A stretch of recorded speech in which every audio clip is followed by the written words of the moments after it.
Rock tonight. We're down in for this conference matchup tonight between the Clinton Yellow Jackets senior boys and girls to take on the Miners. Back after a week away, at least on the broadcast end of things. Traveled to Little Rock last Tuesday night for Pulaski Robinson. We were not at Little Rock Christian on Friday night. We can give you maybe an update on that if you didn't have a chance to catch that anywhere else. But good to be back for basketball. A couple of games this week. We'll be back at home on Friday night, so look forward to seeing folks there. A lot of Yellow Jackets have made their way down to Bauxite tonight. School Resource Officer Kenny Dunham, he's up here with us. Principal Tim Smith is here. The Bokeneys are here. If y'all know Brandon Bokeney and his parents and that used to live in this area, we've had a good visit with Brandon, and they love to travel and be around and see Yellow Jacket athletics. So good to be here for tonight. This has been a competitive matchup in years past. The black and gold of the Yellow Jackets against the black and white of the Miners. And this will be the first of two matchups on the season between these two squads. And we'll see if the Lady Yellow Jackets can continue their role here early season conference play and try to pick up another victory tonight. We'll see if the boys can get back on track after a tough week last week against maybe two of the top teams in the conference. So settle in for the next 2.5 hours or so. Hope to bring you a good basketball game tonight. You can also catch the live stream. Aaron Duhan is here. You can catch that on the KHPQ Sports YouTube channel or the KHPQ Facebook page. You can anywhere online, www.khpq.com for the audio stream. Anywhere in the world, matter of fact. On your mobile devices, your phones, or your tablets, just download the Hot Country KHPQ app from the appropriate app store. Listen to tonight's game and all of KHPQ's programming. If you've already got the TuneIn app on your phone, just go to TuneIn, maybe Alexa, and punch in or say, hey, play KHPQ 92.1 FM. So however you join us, glad to have you tonight. Looking forward to this basketball. Let's bring Mike Holly in, and we're just a couple of minutes away. We'll get you set for tip-off. Yeah, Yellow Jacket basketball back on the air tonight. So we were last Tuesday night as the Yellow Jackets split 2 games at Pulaski Robinson. Tonight the Lady Yellow Jackets and Yellow Jackets take on the Bauxite Miners here on the road in a big conference game. As we always say, there is no district tournament, so every game is a big one. Lady Yellow Jackets come in with a record of 7 wins, 5 losses on the season. They're 1-0 in conference play, and they're on a 2-game winning streak right now. That win over Robinson was the 26th straight conference win for Lady Yellow Jackets. You got to go back to January of 2021, I believe, for the last conference loss for the Lady Yellow Jackets. That's the 5th longest streak currently, or in the history of the state of Arkansas. You go back and look at the AAA record book. Yellow Jackets had 10 players score against Robinson. They were led in scoring by 2 sophomores, Kaylin Lashley with 14, Lexi Wallace, she had 11. And these two teams met last year, and the Yellow Jackets swept those 2 games, but they were 2 different types of ball games. We're going to take a break here, and we're going for the national anthem. We'll come back and we'll talk about those 2 conference games that were played last season between these 2 teams. Listen to Yellow Jacket basketball on Q92. Friday night at the stadium is not the time to worry about your finances. Let First Arkansas Bank and Trust ease your mind with their mobile banking capabilities. You can check your balance, transfer funds between accounts, and even find the nearest ATM for dinner after a road game. The free mobile app is available on the iTunes Store and Android Market. You can cheer loud and proud for the Yellow Jackets because First Arkansas Bank and Trust has you covered. See a branch for more details. Equal housing lender, member FDIC. Towing and recovery is the last thing you think about until you really need it. Then you really want the best. There's only one name to call, Justin's Collision Repair Towing and Recovery. They have the largest and latest model recovery fleet in North Central Arkansas. From small towing to heavy-duty towing, Justin's Collision Repair Towing and Recovery on Highway 65 in Clinton is the one to call, 745-2992. That's Justin's Collision Repair Towing and Recovery, 745-2992. FL Davis Cash Lumber, your Ace Hardware store, is a proud sponsor of Clinton Yellow Jacket Sports. FL Davis Cash Lumber, your electrical, plumbing, paint, tools, hardware, and flooring needs. They're a full-service hardware store and lumber yard. FL Davis can provide you. Towing and recovery is the last thing you think about until you really need it. Then you really want the best. There's only one name to call, Justin's Collision Repair, Towing, and Recovery. They have the largest and latest model recovery fleet in North Central Arkansas. From small towing to heavy-duty towing, Justin's Collision Repair, Towing, and Recovery on Highway 65 in Clinton is the one to call, 745-2992. That's Justin's Collision Repair, Towing, and Recovery, 745-2992. Kick off the season with super fast fiber internet. Pettigene Fiber gives you the home advantage and is the ultimate choice for sports enthusiasts like you. With lightning fast speeds, you'll never miss a touchdown, a slam dunk, or a winning goal again. Say goodbye to buffering and hello to the ultimate sports experience. Call us at 501-745-2493 to sign up. Better internet, better service, and better pricing that will keep you in all the action. You won't want to miss this. Tonight's game is brought to you in part by these fine Yellow Jacket boosters, by Clinton Stockyard, by the Pottery Shop, by Dr. Kyle Hensley and his staff, by Main Street Florist, by Clinton Real Estate, by Johnny's Automotive, by American Home Pharmacy, by TLC Bookkeeping, and by Regions Bank. These fine boosters help bring you tonight's coverage. Wherever the river flows and however the game goes.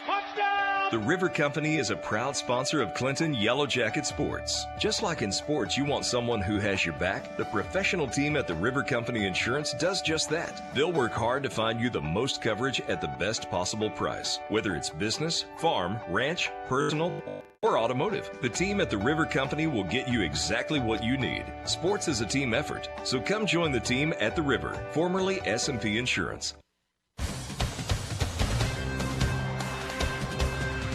We just had the Pledge of Allegiance, a moment of silence, a prayer, and the national anthem. We're almost set for basketball here at Bauxite. Teams are being introduced down on the floor. I want to mention those two games last year. Bauxite had an outstanding team last year led by a very good player by the name of Abby Bean. And they came to Clinton back on December the 13th of last year in this same conference game.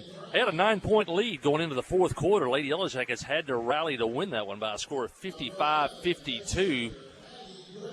Bauxite hung in the conference race until into January. They finally fell out of the race, but the Jackets came here on January the 27th, expecting another hard-nosed, tough game like they had back in December. But the Yellow Jackets that night jumped out to a 16-0 lead to open the ball game, and then cruised to a 68-48 win. And it seemed like Bauxite was never the same after that loss. And it was Clinton and Heber Springs that finished 1-2 in the conference race last year. Well, different story this year for Bauxite. Coach is gone. Abby Bean is gone.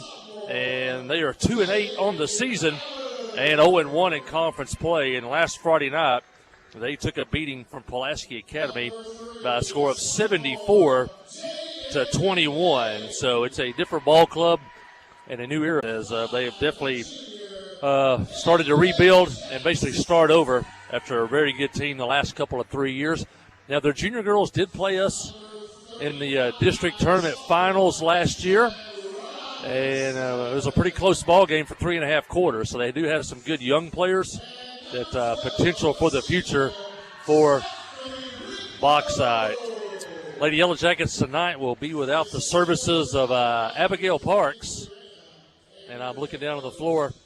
Looks like Caden Brown will start tonight in Parks' place. It'll be Linville, Brown, Gifford, Lexi Wallace, and the post player on the inside, Maggie Gresham.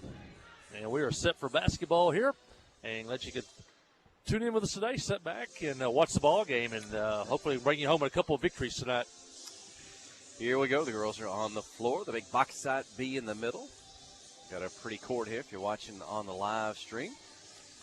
Good group of Yellow Jacket fans below us here. We're seated on the concourse just above the top row here, and the tip is controlled by the Lady Yellow Jackets. Gracie Linville with the basketball over to Lexi Wallace. Looks to Maggie Gresham. She's at the free throw line into the corner. That's Caden Brown and Maddie Gifford. Down low on the block. Tries to get the pass. Picked off by Bauxite. We're going the other way. Opening minute, no score. Miners first offensive set. Linville. Defense tight They'll kick it around to the wing, back inside on the move, and Gracie's going to steal it away and get it off to Lexi Wallace. Lexi will turn, the sophomore, up the floor. Miners in front of her. It's going to go off. Her knee gets loose, and now Bauxite with it. So teams with the turnover, a steal, yet to score. Bauxite with a basketball. Ball up high. I'm going to say Stephanie Rico, the post player, one of the few players back from last year for Linville with another steal. She'll make the pass to Lexi Wallace, and there's the first basket of the ball game. It goes to the Lady Yellow Jackets, an early 2-point lead. 2 steals for Linville here early. She's going to steal it again in the backcourt. Back to Wallace, off the glass, good. 4-0, the Yellow Jackets lead. Yeah, Lexi Wallace with 11 points on Tuesday night at Robinson. Got all 11 of those in the first half. Didn't play much in the second half as the Yellow Jackets ran away with that one. But Linville and Wallace teaming up here on a couple of steals and assists. And Yellow Jackets going to go full court press in the backcourt. Let's see, looks like a man-to-man press. They'll get it in. Linville again is going to go one-on-one in the corner. Now pass away. Try to bring it up. One-on-one on Wallace. And they'll try to split a double team with Wallace and Linville. Lexi got a hand on it. Now it's out near midcourt. Ferocious defense, at least up top by the 2 guards. Wallace and Linville going to drive the lane.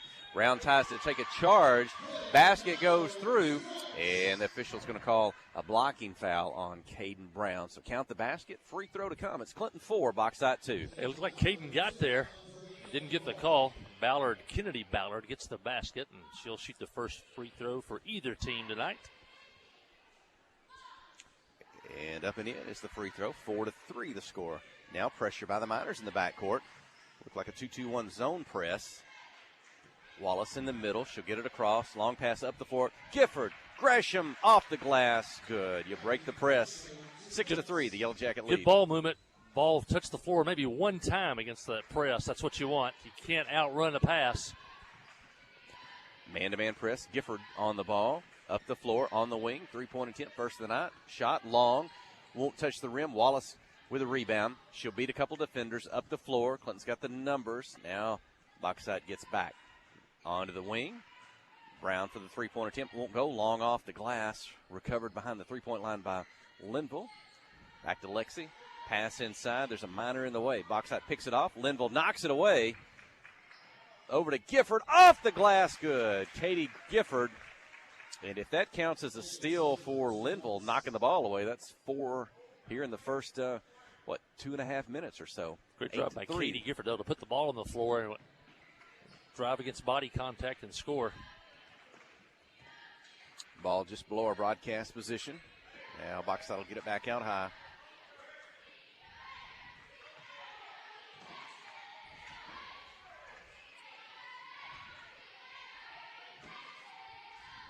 Maggie's got a height advantage. They'll pull her out on the floor, and her defender, Brown's got a height advantage. And Gresham blocks the shot. She'll take it out of the air. Off to Lexi Wallace. Ahead to Caden Brown. She's going to drive the lane, put it up right side off the glass. Won't go. Rebound the follow. Gresham can't get it to fall. Brown's going to get it to back. Off the glass. Good. Caden Brown. 10-3, the Lady Yellow Jacket lead. Already 4 Yellow Jackets to score in this one. They had 10 to score on Tuesday night, so good to see the ball distributed pretty evenly out there. Well, Lexi Wallace knocks the ball out of bounds.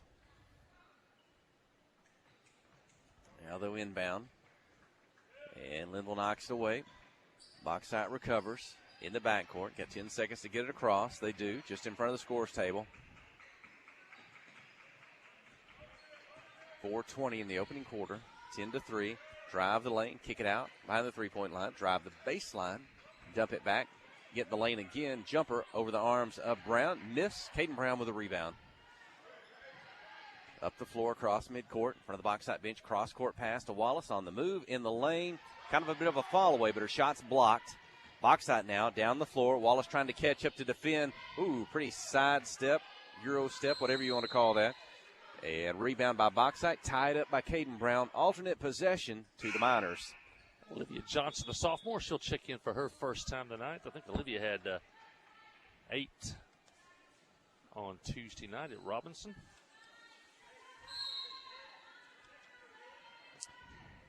I'll check that. Olivia had, she had 8. And a runner, the one-handed outside the lane. 2 points for Bauxite. Cut the Yellow Jacket lead to 10-5. So Linville and Johnson in the backcourt. They'll get it across. Into the corner to Caden Brown. Defender pops out. Back inside to Gresham with the post. Spin. Kick out behind the three-point line is Johnson. Her first shot of the night won't go. Rebound tipped out. Bauxite comes away with it. Down the floor, across midcourt. Jackets back to defend. Linville's going to reach in, commit the foul. And that'll be the second of the ball game on the Lady Yellow Jackets. 3:27 in the opening quarter. Clinton 10, Bauxite 5. Remember the new fouling rules this year in Arkansas high school basketball. 5 fouls. They reset every quarter. After the 5th foul, the opposing team will get 2 free throws. We no longer have the 1-and-1 free throw opportunity after 7 fouls per half. So Clinton at 2 fouls, Bauxite 0. In front of the Yellow Jacket bench, Coach Matthew Post, assisted by Tammy Johnson.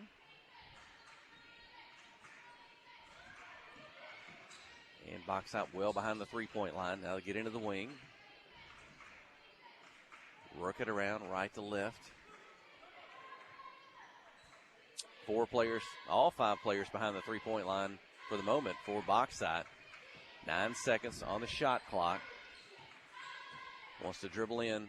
Gifford with a stop, drive the baseline. Johnson, maybe a little bit of a push there as defending on drive on the baseline. She'll pick up the foul. 2 seconds on the shot clock. Does that reset the shot clock on a defensive foul? Yes. Yep. Fresh 35 seconds. Fresh 35. She almost went out of bounds on the baseline down there. Pretty close. Inside, outside. Pass inside, reach in, try to knock it away. Foul called. And that's going to go against Linville. I think that's our second personal. It's the team's 4th. Jackets aggressive in their man-to-man defense. It's paid off as several turnovers already tonight, but it also sometimes leads to fouls. The Jackets have 4 team fouls, and Gracie heads to the bench. She has 2, and Kaylin lastly into the game. She had 14 points, our first Arkansas Bank and Trust player of the game on Tuesday night. And there's the 5th team foul of the quarter as Gresham blocks the shot. A lot of contact there. 2 free throws upcoming for the Miners at 2:49. So you've got sophomores Lastly and Olivia Johnson. And you've got Caden Brown, what a junior. And you've got Katie Gifford and Maggie Gresham on the floor. Now here comes Lexi Wallace back to the ball game. Gresham out.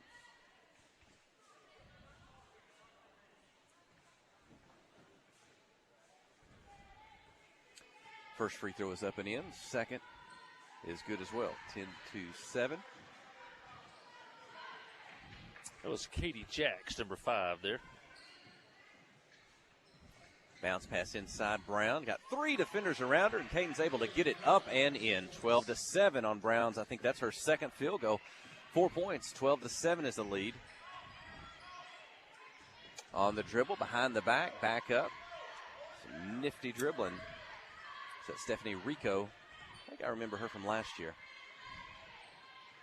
Yeah, Stephanie Rico didn't like a whole lot of Reese McDonald last year. She gave her fits in a basket by Kennedy Ballard.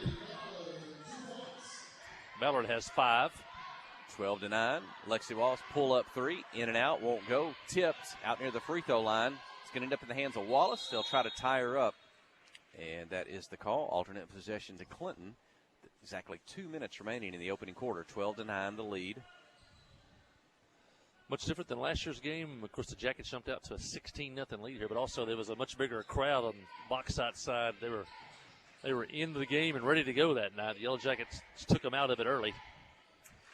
Well, everybody behind the three-point line. Then Caden Brown's going to post up low. They get it into her. She goes one-on-one, and she gets her 3rd field goal here in the opening quarter, 14-9. Yeah, Jackets have a height advantage with Gifford, Brown, and Gresham out there.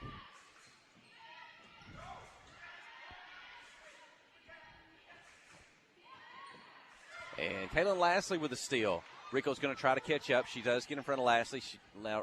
Kaylin left slides and kind of scoops it up. I don't know if she went left-handed or two-handed. It's off the glass good, 16-9. Yeah, a little stutter dribble, got the defender to go by her, and then she went from the right to the left side. Good play by the sophomore.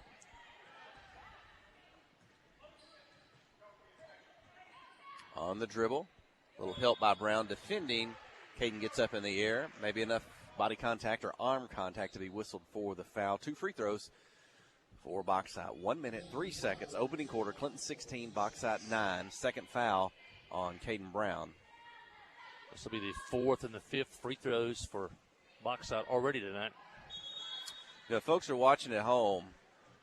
I don't know if you know the numbers. I don't know if you know them by name. I don't know if you know by hairstyle. Sometimes I'm tempted to call the girls by shoe color, but I think I would need my Crayola box of 64. I'm not sure what some of these colors are anymore, but I've noticed on the students, they all wear their own particular shoes, and they're all kind of bright colors this year. Missed the free throw. Rebound. Wallace up ahead to Lastly. On the move. Back to Olivia Johnson. Off the glass. Good. Nice finish. Or was it 18-10? Good ball movement. Got spacing down there with Lashley going down the right side, Olivia down the left side. And good assist pass. Johnson scores, and now Bauxite turns it over. And Kaylin Lashley forced that turnover. She caused Rico all kinds of fits right at the midcourt stripe. Kind of forced her into making a bad pass to her teammate that sails out of bounds. 40 she's athletic seconds. And she's long. She gets her hands on a lot of passes. Gresham inside. Look at the ball movement by Clinton. Inside, outside. Now back to a three-point attempt by Johnson. Won't go. Jackets I think they got the rebound, but then maybe threw it away. Bauxite coming at us. 22 seconds. In the opening quarter, clock running. Shot clock not a factor. Yellow Jacket defensive factors are keeping the Miners behind that three-point line. Really nothing inside. There's a bounce pass between the free throw line and the three-point circle. And Gresham guarding on the dribble, whistled for a foul, the 6th. And yeah, they were going for that last shot of the quarter, and they were trying to run a clear out. It was a clear out for a post player, so the 4 perimeter players got up beyond the three-point line. Basically, it was one-on-one, and she got the ball entered at the free throw line, and Maggie got whistled for her second foul. First one's up. Some of the Yellow Jacket fans voiced their disapproval of that. I know Clinton's very aggressive tonight defensively, and there's been some body contact on that. As far as worked, for the most part, the Yellow Jackets' way with this 18-11 lead. Now, they have picked up, I thought that might be the 6th foul. Maybe that's only the 5th foul as the second free throw is up and in, but I think the defense is working. It's a heave by Wallace. She almost got it there from behind the half-court mark, but first quarter, a good one for the Lady Yellow Jackets. 18-12 are the Bauxite Miners. Second quarter coming up. Stay with us. You're listening to KHPQ and Clinton High School Sports. Friday night at the stadium is not the time to worry about your finances. Let First Arkansas Bank and Trust ease your mind with their mobile banking capabilities. You can check your balance, transfer funds between accounts, and even find the nearest ATM for dinner after a road game. The free mobile app is available on the iTunes Store and Android Market. You can cheer loud and proud for the Yellow Jackets because First Arkansas Bank and Trust has you covered. See a branch for more details. Equal housing lender, member FDIC. Adventure awaits, and with the all-new lineup of Chevrolets, those adventures can become reality. Jolie Chevrolet has the best lineup of cars, SUVs, and trucks ever. Why go from A to B when imagination can take you everywhere? And remember, when you need service work, Jolie's service department can keep your Chevrolet running like new. Make your best deal today at Jolie Chevrolet in Clinton. Find new roads in your new Chevy vehicle.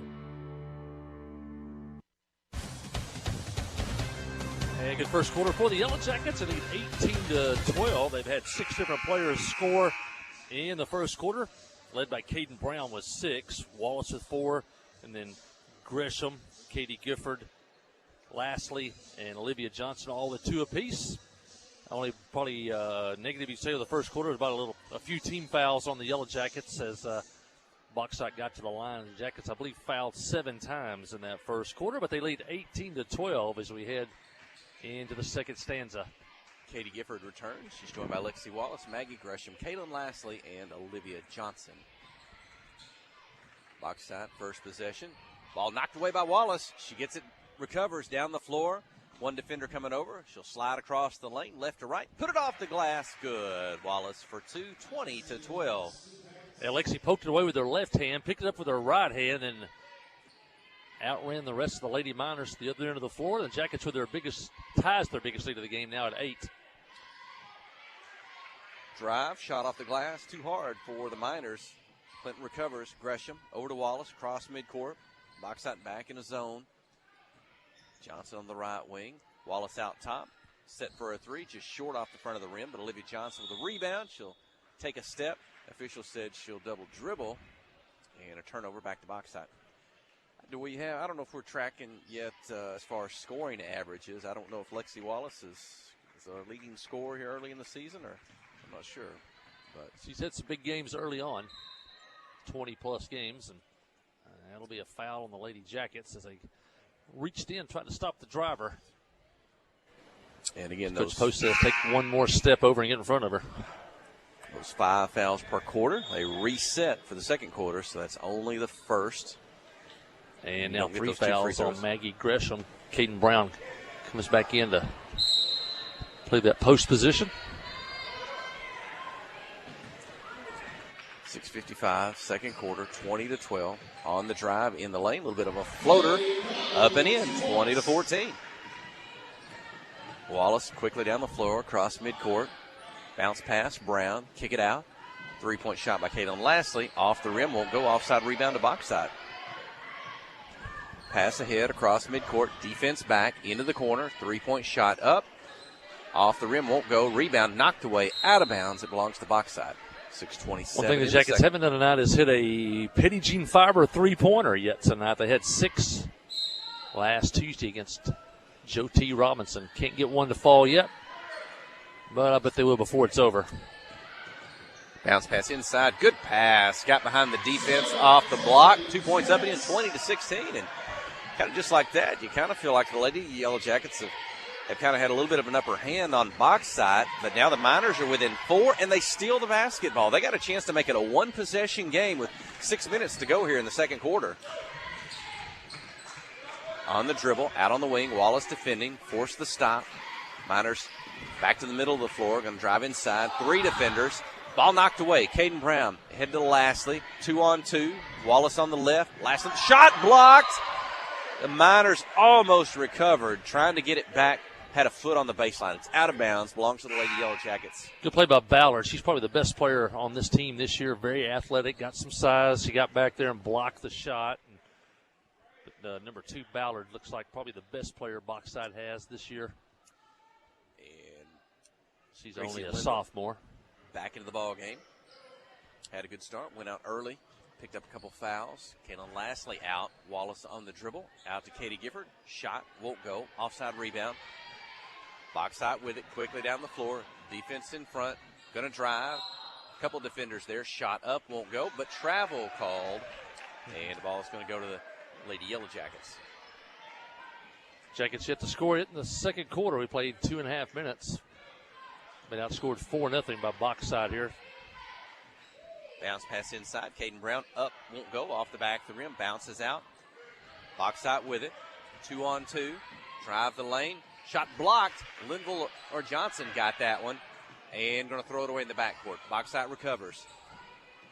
Bounce pass across the lane. Off the glass. Good. She's fouled. Count the basket. A free throw to come. Boxside can make it a 1-point ball game with 5:08 to go in the second quarter.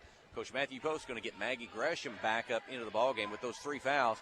And Cameron Keith coming in for the first time tonight. Brown out. Johnson out. Caden Brown's got 3 personal fouls. Gresham, I think, what you had there was something that you don't really have. You have a point guard and Gracie Linville blocking the shot, and then she's trying to make an outlet pass to a post player. Usually that's in the reverse. The outlet pass was picked off, and that's why Boxside got the extra possession. They've now scored 7 straight. 20-19. Lexi Wallace with a 3-point attempt. Won't go. Off the backboard. Rebound Linville. Back to Wallace. She's going to drive lane. Beat 2 defenders. Put it off the glass. Whistle came early. I think it's going to count the basket. Let's look for the call. Count it. And a free throw to come for the sophomore, Lexi Wallace, 22-19. Missed the 3, got the ball back, and then put it on the floor and drove to the basket and scored. And this will be the first free throw of the night for Clinton. And it's up and in for Lexi Wallace. Wallace has 9. And the Jackets stopped that 7-0 run. Now lead by 4. Full court press in the backcourt. Ballard's going to get it across. Stays on the move. She'll slide by Gresham, put it off the glass, good. Maggie couldn't afford to pick up a foul, and Ballard's able to just slide around her. 23-21. 11 now for Ballard. She's in double figures. And a reach-in foul called on box side as Gresham had the basketball. Back to the basket. She was at the free throw line. 8-point lead down to 2. Gifford inside Gresham. Left-hand shot won't go. A miss. Box out comes up with it. They'll have a chance to tie, take the lead. And ball goes out of bounds. They'll say Ballard was the last to touch it. Linville was defending. And it belongs to the Lady Yellow Jackets. Really nice touch pass on that last possession by Gifford. Jackets just couldn't finish it.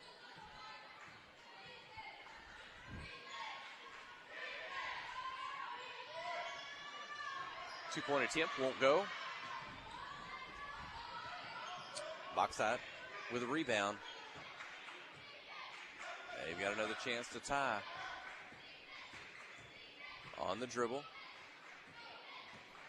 Gresham out defending Linville. Knocked it away into the hands of Gresham. Maggie's got it in the backcourt. They head to Lexi Wallace. Going to drive the lane, take it in. Floater, right hand, up off the glass. Good. Wallace in double figures. 25-21. Lexi with 11, but another steal started by Gracie Linville. She got a hand on that one, poked it away, and Wallace picked it up.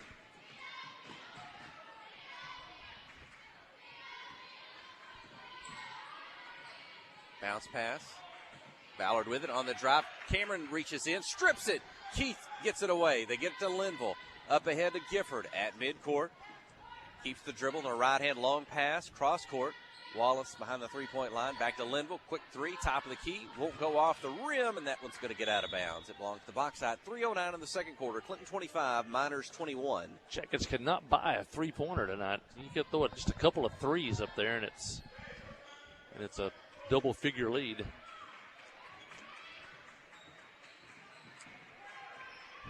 Man-to-man press.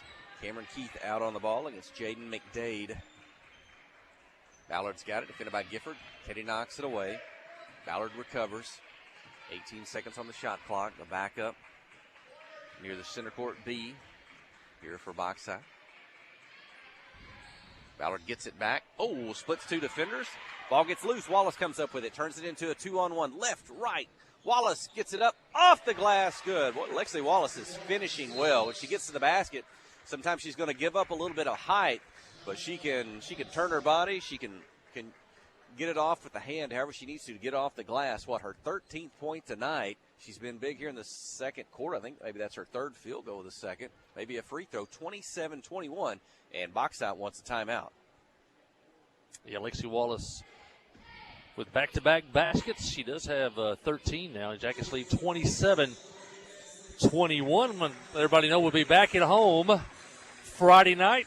Well, a lot more Friday night home games this year than we had last year. First of those will be this Friday as Lone Oak comes to town for the last conference game before the Christmas break. You want to be there for that. Also, it's the annual toy toss game, so round up a stuffed animal if you got one at home, or I'm sure Walmart will be glad to help you out on that. And bring your stuffed animal to the ball game.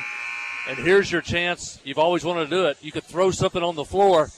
And so, but before the boys' game start, you can throw all of those stuffed animals out on the floor. The girls will collect those, and they'll go to children's charities of Van Buren County for deserving children here at Christmas time. So, hey, come out, enjoy a good basketball game and a meal with Angela Bradford in the Hive, and then to help out some children along the way. You know who's ready for the toy toss? A couple days ago I was at Walmart. I saw Sharon Newland Richardson. We were talking about the schedule, how they've been, what's coming up this week. I looked at her cart. She said, showed her toys. She had all the stuffed animals, she said, for the toy toss. She was ready and excited for that. So I don't know if she's here tonight, but she's ready for Friday night. Well, you know, Miss Sharon, she may actually throw it at the referee. She's killing two birds with one stone. A shot and a miss by the Miners. Down the floor, Linville. Cross the lane pass. If nobody touched it, that one got out of bounds. And a turnover. Back to box side. 27-21, 2:04, second quarter. Rico's going to come back in for the Miners. And Olivia Johnson for the Lady Yellow Jackets. Again, Abigail Parks not playing tonight, not dressed out. So we haven't got to call Abigail's name in this one. but the Yellow Jackets have played 8 thus far in the game tonight. Parks on the bench there, seated by Maggie Cabana and Tammy Johnson. Ballard on the drive, kicks it out in the corner to the lane, knocked away, and Cameron Keith comes up with it. They'll try to take it back, tied up, alternate possession to the Lady Yellow Jackets. Jackets led by 6 at the end of the quarter, 18-12. They lead by 6 again now, 27-21, 1:46 left. And you'd like to win this last 140, maybe push that lead into the double digits going into halftime. Jackets still due for a three-pointer. Inside high post, free throw line, back out to Johnson. Three-pointer just short off the rim.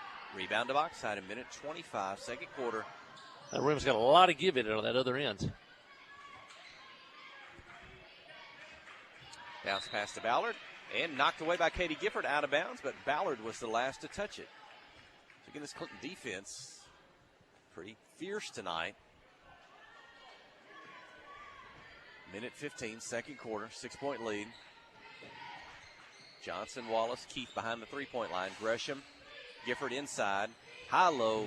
Gifford, Gresham, that one got sailed over the head of Gresham out of bounds. A turnover. You like the high-low, but there's probably not enough space there. They were too close together. That was a really tough pass, and she caught it. She probably behind the backboard. You kind of like that high-low with one post at the free throw line, one at the block. That gives you a lot of spacing to work with. Right idea, just probably a little too close together. From the baseline, 1 minute, 5 seconds, second quarter. Still man-to-man press by the Lady Yellow Jackets. Olivia Johnson on Stephanie Rico. Kennedy Ballard. They list her at 5'9", so one of the taller players, but she plays out on the wing. I guess can kind of go in outside, inside. Three-point attempt from the corner. Box out, won't go. Taking it out of the air is Olivia Johnson. Over to Lexi Wallace. Ahead to Kaylin Lastly. Bounce pass, Gifford outside the lane. Dribble in. Pass, Gresham. Touch pass back to Lastly behind the three-point line. It won't go off the rim. Outside rebound. Box out, 30 seconds. Second quarter. Really unselfish passing. Maggie passes up a shot on the inside to try to get a three there. Ballard on the drive. Shot blocked by Gifford. Foul called. Contacts there just below our broadcast position. And that'll send Kitty Ballard to the free throw line. 20 seconds in the second quarter. First personal foul on, well, they've got number 1 on the scoreboard. Did they make 13? There it is. First foul, Katie Gifford. And Ballard Allison has 10, Wallace. make it 11. 3 of 4 at the line. Allison Wallace in, Maggie Gresham out. Maggie with those 3 personal fouls. Just swap maybe a forward for a post player for the final 20 seconds to keep Maggie from possibly picking up that 4th foul. Ballard misses, rebound Gifford. 20 seconds, ahead to Wallace. She's already across midcourt, zone defense in front of her. They're going to give her some space. She might shoot it. Three-pointers up, bounces off the rim. Rebound Gifford, forces it up, draw. Oh, they'll say she traveled. Box out, 9 seconds in the second quarter. 27-22, the Lady Yellow Jacket lead. Inbound the ball, pressure in the backcourt. Rico's got it, 8 seconds. Up across midcourt, Johnson there, into the corner, knocked it lastly. They get it back. Force the shot up, gets the defender, won't go. Rebound on the floor, won't get it off in time. And the first half has come to an end. The Lady Yellow Jackets have led, I think, from start to finish in this one, but Bauxite, they made it close. It's Clinton 27, the Miners 22. Halftime. Stay with us. You're listening to KHPQ and Clinton High School Sports. Steve Good at Goods Cash Saver says you can learn a lot about life by playing sports. You may never be the biggest or the fastest, but you can always try to be the very best and give 100%. And that's what they do every day at Goods Cash Saver. Even though they don't have the biggest building, they try to have every item that you might need in groceries. They also overachieve every day in their meat department. So when you're looking for a place to shop, give Goods Cash Saver a try. A supermarket that cares about you and your community and says, go Yellow Jackets. Conway Regional has been the community's hospital for more than 100 years, providing high-quality, compassionate care. As our community continues to grow, we're growing alongside you to ensure all your healthcare needs are met right here in Conway. Our board-certified interventional cardiologists, specialized team, and innovative cardiovascular technology are here to provide the comprehensive care you deserve when you need it most. So when you're facing a heart emergency, trust the care you'll find down the hallway, not down the highway. Life is better with basketball and with First Security. We have the resources and the know-how to assist with your needs, plus a local team you can count on. So you're making better plays because First Security is making better happen during this season and every season. What's your better? Get there with us. Stop by your local First Security Banking Center or visit us online at fsbank.com today. First Security. Bank better. Member FDIC, Equal Housing Lender. Steve Good at Goods Cash Saver says you can learn a lot about life by playing sports. You may never be the biggest or the fastest, but you can always try to be the very best and give 100%. And that's what they do every day at Goods Cash Saver. Even though they don't have the biggest building, they try to have every item that you might need in groceries. They also overachieve every day in their meat department. So when you're looking for a place to shop, give Goods Cash Saver a try. A supermarket that cares about you and your community and says, go Yellow Jackets. Life is better with basketball and with First Security. We have the resources and the know-how to assist with your needs, plus a local team you can count on. So you're making better plays because First Security is making better happen during this season and every season. What's your better? Get there with us. Stop by your local First Security Banking Center or visit us online at fsbank.com today. First Security. Bank better. Member FDIC, Equal Housing Lender. All of them. Yeah.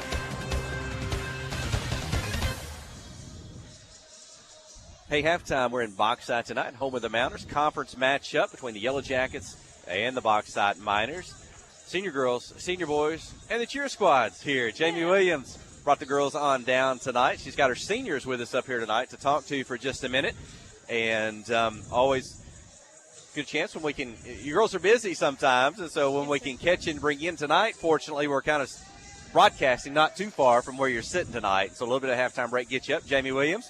And this is what year for you in sponsoring, working with the cheer squad? I took 1 year break, but I think this is year 6. That's right, yeah. I think so. Yay. I think 6. I don't know.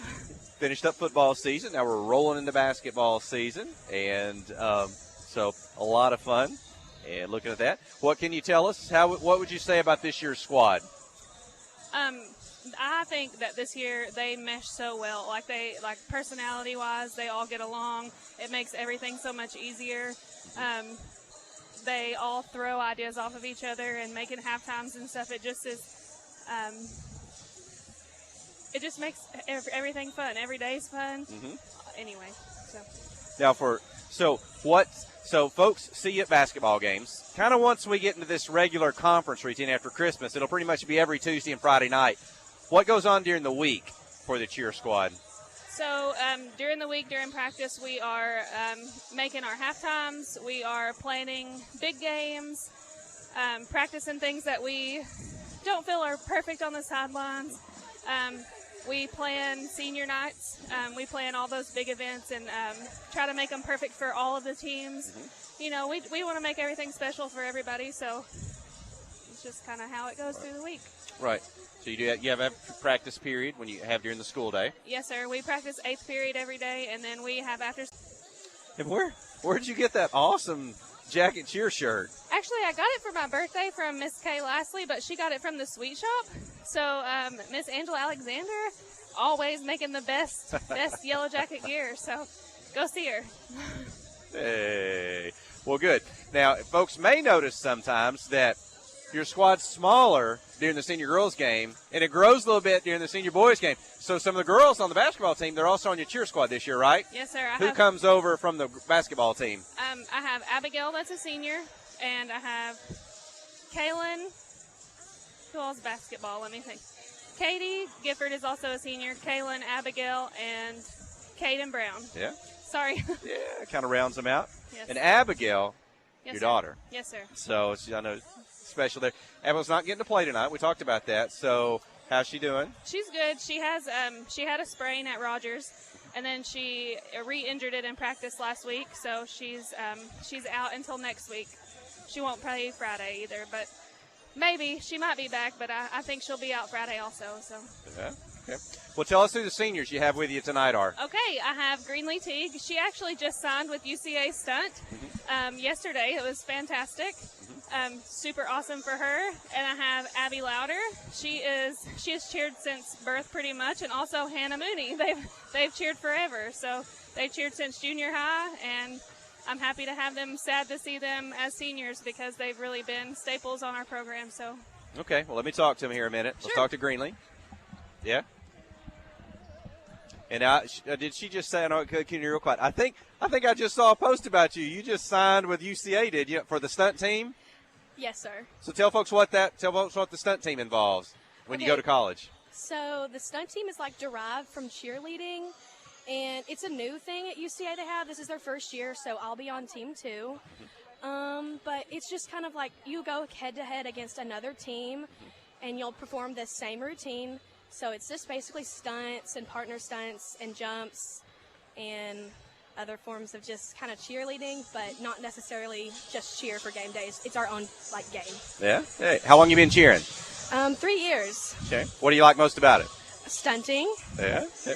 What other things are you involved in around the school? I just joined FBLA. I'm trying to get involved in that, but I really like acting, so I'm really good with, school and college classes. I'm more up academic, I guess. Yeah? You like basketball or football better? Football. Okay. Tell folks who your parents are. What? Tell folks who your parents are. I can't hear What's you. your parents' names? Oh, my parents are Sean and Carrie Teague. Okay. Yay. Well, let's talk to your teammate. Okay. It's Abby Louder. Hey, Abby. Hi. Tell folks who your parents are. Jessica and Jason Louder. And your brothers, who we used to talk about in football. Who's all your brothers? We have Alex, Sheldon, and Hayden Louder. That's right. And they still come to all the games. I see them around. Yeah? So how long you been cheering? I've been cheering since 3rd grade, so about 6 years. Yeah, it's going to be might be sad when it ends. Yes, I don't definitely. know. What's your favorite part of cheering? The team and the stunts. Okay.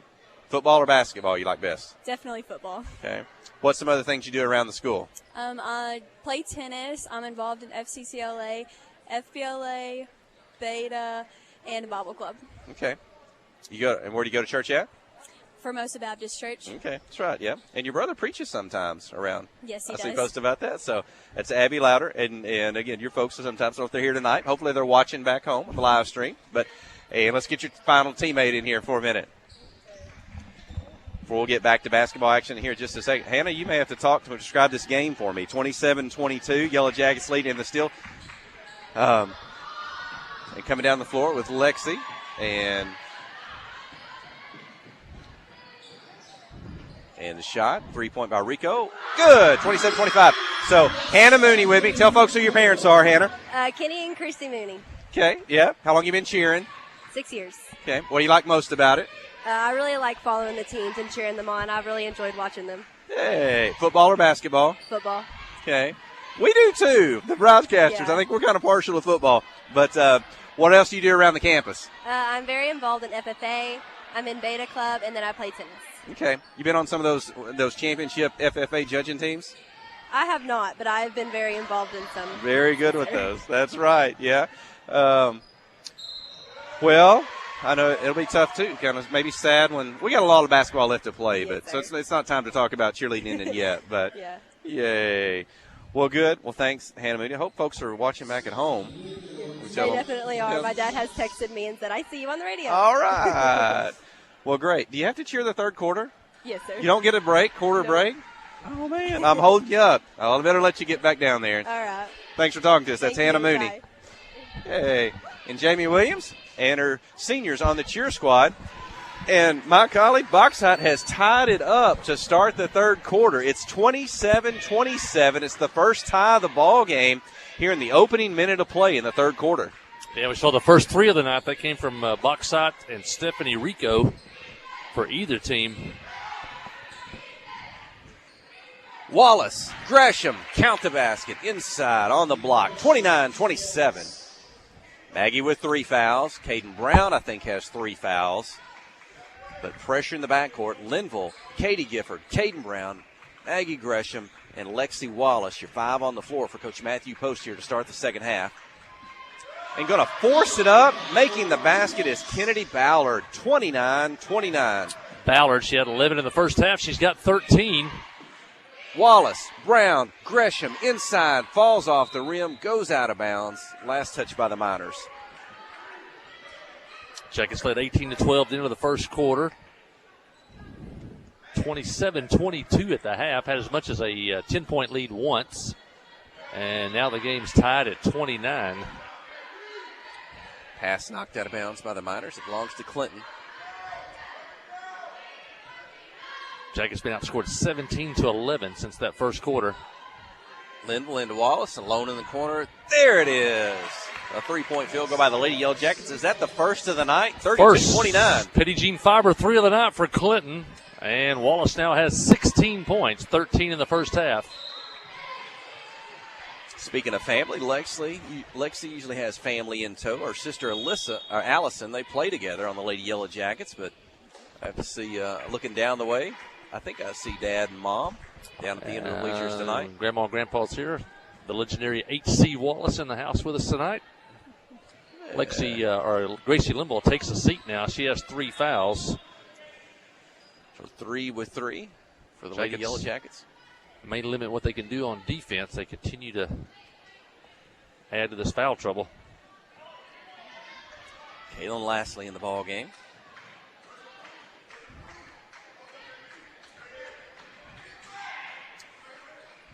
Box out behind the 3-point line. They'll get the shot up and in. So a couple of threes here in the second half. 32-all, 5:28 remaining in the third quarter.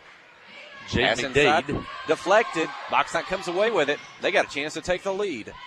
Cross midcourt. Wallace defending. Lastly now in front of the Miner bench. Rico with the basketball. Coach Greg Chenault. That box out sideline. I think he's a former Ouachita Baptist Tiger. I'll have to check that out. I think I remember his name. On the dribble, Ballard with it. Outside, inside, knocked loose, but she recovers, and she's going to throw it off the foot of Maggie Gresham out of bounds. Keep it with box height. Olivia Johnson set to check in. Olivia only 2 points so far tonight, but definitely capable of scoring a lot of points. Brown checks out. Game tied at 32. Yellow Jackets with a 25-game conference winning streak on the line here. 3-point shot, long off the glass. Maggie Gresham has it. Over to Wallace. Box side back. They've been in a zone defense tonight. Wallace pulls up, shoots the 3. Won't go off the rim. Long rebound. Going out of bounds. Johnson saves it. Into the hands of Wallace. Into the wing for Lastly. Her 3-pointer in and out. Pops up. Won't go. Gifford for the rebound. And Katie is fouled, I believe, by Kennedy Ballard. I think a bad break on that one. They called the break on box side. The ball fell in Olivia's hands. She was probably going to have a layup there, but the Jackets will have to inbound it under their own basket. Lastly, long inbounds pass to Wallace from 3-point. Right, left, spin, floated up with right hand. Won't go. Gifford with the putback. Falls off the rim. Katie gets it again. Second shot misses. Offside rebound to Lastly, fourth shot, I think, of the possession by Wallace. Won't go. This one out of bounds. It belongs to box side. Well, Jackets with 2 point-blank shots under the basket. Can't get those to go.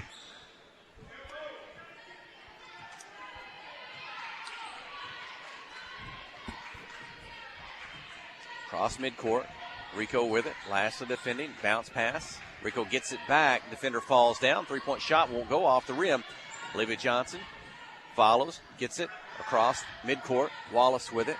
Going to drive the lane. They'll let her go. She'll put it up. Draw the foul. Lexi Wallace to the free throw line. One difference in the game tonight. The Yellow Jackets have only shot 1 free throw in the ball game as Lexi goes to the line. Box out 2, 4, 6, 8, 10.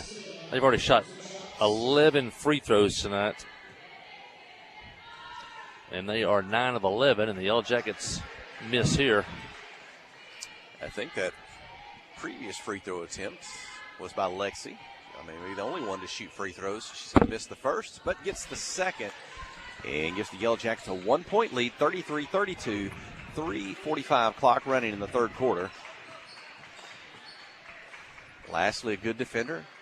Moves her feet. She'll poke it away. It's going to go out of bounds. Coach Matthew Post said, hey, it went off Rico before it went out of bounds. The official says no. Keep it with the box side. Jacket defense done a good job tonight. Only 32 points so far through 2.5 quarters for Bauxite. It's just on the offensive end. The Yellow Jackets have not shot well at all so far tonight. Dribble, back out behind the three-point line. Shot won't go. Gifford with a rebound. Over to Wallace. Long pass ahead to Lastly. Knocked away in traffic. Bauxite comes up with it. Caitlin Lastly tries to get it back. Instead, she's whistled for a foul. Third of the third quarter with 3:21 remaining and a 1-point lead.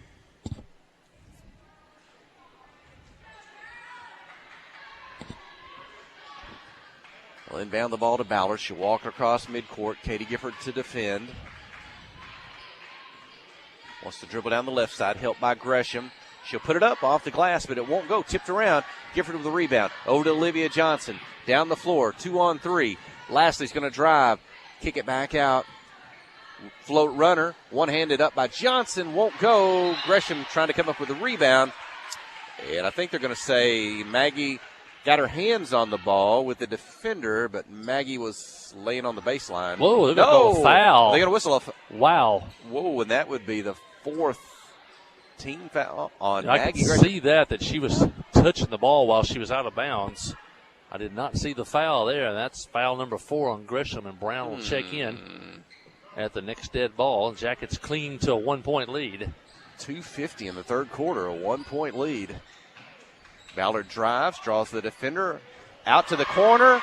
All alone, 3-point field goal, 35-30. The first lead of the night, I believe, by Bauxite. Olivia Johnson, Maggie Gresham, Lexi Wallace, Katie Gifford, Caitlin Lastly. Johnson alone for the three on the right side. In and out, won't go. Gresham with the rebound. The put back up and in. She ties it up. Gresham for 2. Maggie's got 6. She's got a definite advantage on the inside, but she has 4 fouls now. Game tied at 35. Ball knocked away in the backcourt. Keep it with Bauxite. Now Gresham will leave the ball game with those 4 fouls. As you said, Caden Brown in. Caden had a good first half scoring. Jackets need to buy some time now for Maggie. 2 minutes here in the third, and probably need another 2 or 3 minutes into the fourth if you can. Clinton's got the height and size advantage inside with Gifford and Gresham, and throw in Caden Brown when she's down low. But a 3-point field goal by Bauxite is at their 4th of the second half. It's 38-35 Miners. Wallace going to answer with a 3. It's up and in from the top of the key. She ties it at 38. 1:45 third quarter. Was a huge answer right there. Bauxite in a zone. She just pulled up and knocked it down wide open from the top of the key. Lexi's got, half of the Yellow Jacket points in the ball game. Tied at 38. Miss, rebound, Brown to Johnson. Back to Wallace across midcourt. Defense back. Bounce, dribble, over to Johnson. Drive the lane, pull up, floats it up. Off the front of the rim, won't go. Ball hits the floor. Bauxite has it. Tied. 1:15. Miners with the ball. Into the corner, alone. 3-point shot is up. It won't go. It's long off the rim. It's going to get out of bounds, and it belongs to the Yellow Jackets. 1:09 left. The Jackets started the half with a 5-point lead. They've trailed a couple of times here. Now we're tied with a minute to go. Zone defense. Wallace with it.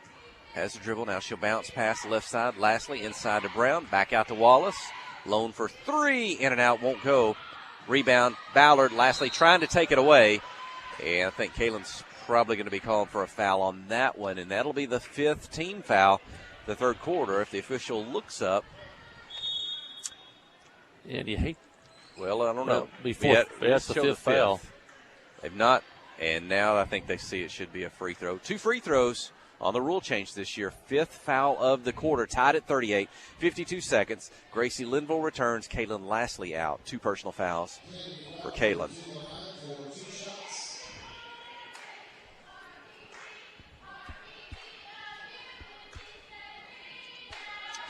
You like the hustle, but you don't like team fouls 94 feet from the basket. Ballard to walk the other end and shoot free throws here. With a 1-point lead, she'll have a second. It's up and in, and just as Lexi Wallace has half the Yellow Jacket points, Ballard now has about half of the Bauxite points and a 2-point lead. Wallace, Johnson looks inside, not there. Lexi gets it back. Long pass into the left wing. 3-point field goal by Gracie Linville. Clinton back in front, 41-40. Gracie's first basket of the game, and it couldn't come at a better time. Ballard walks it across. Gifford defending right, left, coming off a screen into the corner. Defense there.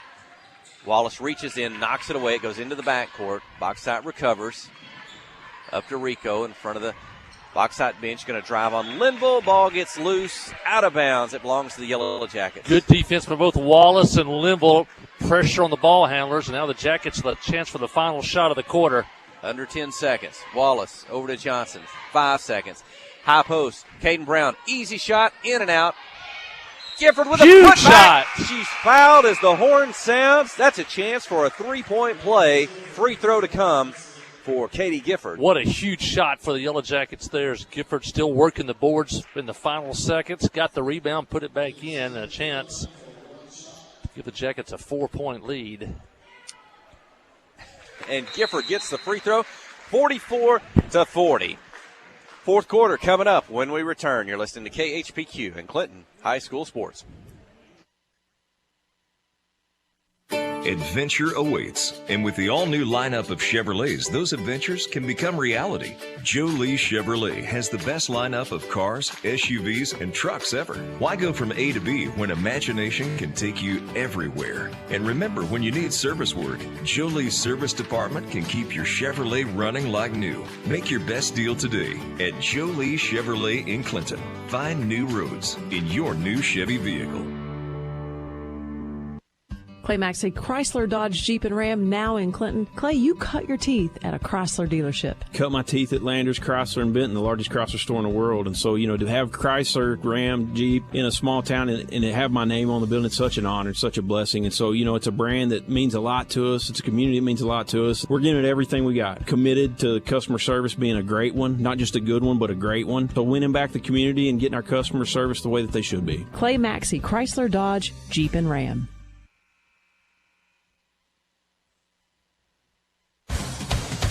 Well, a wild third quarter. The Yellow Jackets went into the third quarter with a 5-point lead, 27-22. Neither team had made a three-pointer, but in that third quarter, the Jackets knocked down a couple. Bauxite knocked down 4. There were 6 total.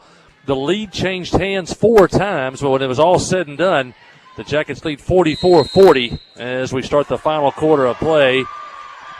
And once again, I think I say this every year, an archaic call, 3 seconds in the lane, turns the ball over to Bauxite.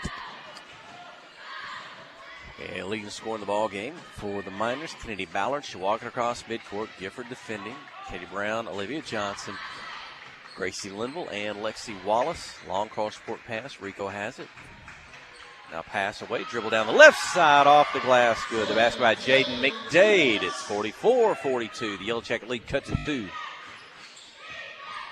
Clinton led the entire first half. Bauxite took the lead in the third quarter. Clinton got it back. Pass inside to Caden Brown. We saw that in the first half. You can kind of spread everybody out, get Caden isolated inside. She could take the pass and score.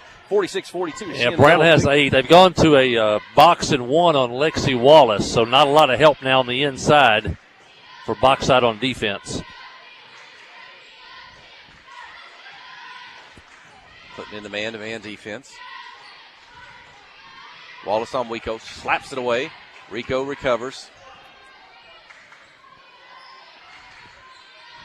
7 seconds on the shot clock. Dribble down the baseline. Right, left, spin. Shot won't go. Might have been partially blocked. They get it back, put it up, draw the foul on the second shot. Free throws upcoming for Bauxite. Jaden McDade, she's got 7 points on the night. This will be her first trip to the free throw line. Well, the scoreboard, that foul goes against Olivia Johnson. That's her second. McDade gets the first free throw. Olivia Johnson's going to leave the ball game. Kaylin Lashley returns. It's 46-43. Second free throw coming up for McDade.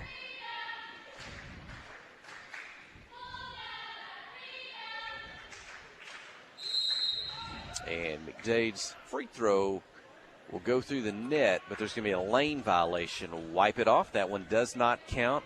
Stepped over the line, I think, before the ball got to the rim or to the cylinder. So 15 free throws tonight for Bauxite. That's what's kept them in the ball game. They are 13 of 15 at the free throw line.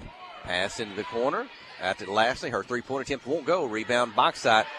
Gifford's trying to box into the corner there, but Bauxite's able to clear. Get her across midcourt. 6:20 remaining in the ballgame. Three-point shot blocked by Caden Brown. Linville takes it out of the air. Lashley, quick pass ahead to Brown. She's ahead of the pack.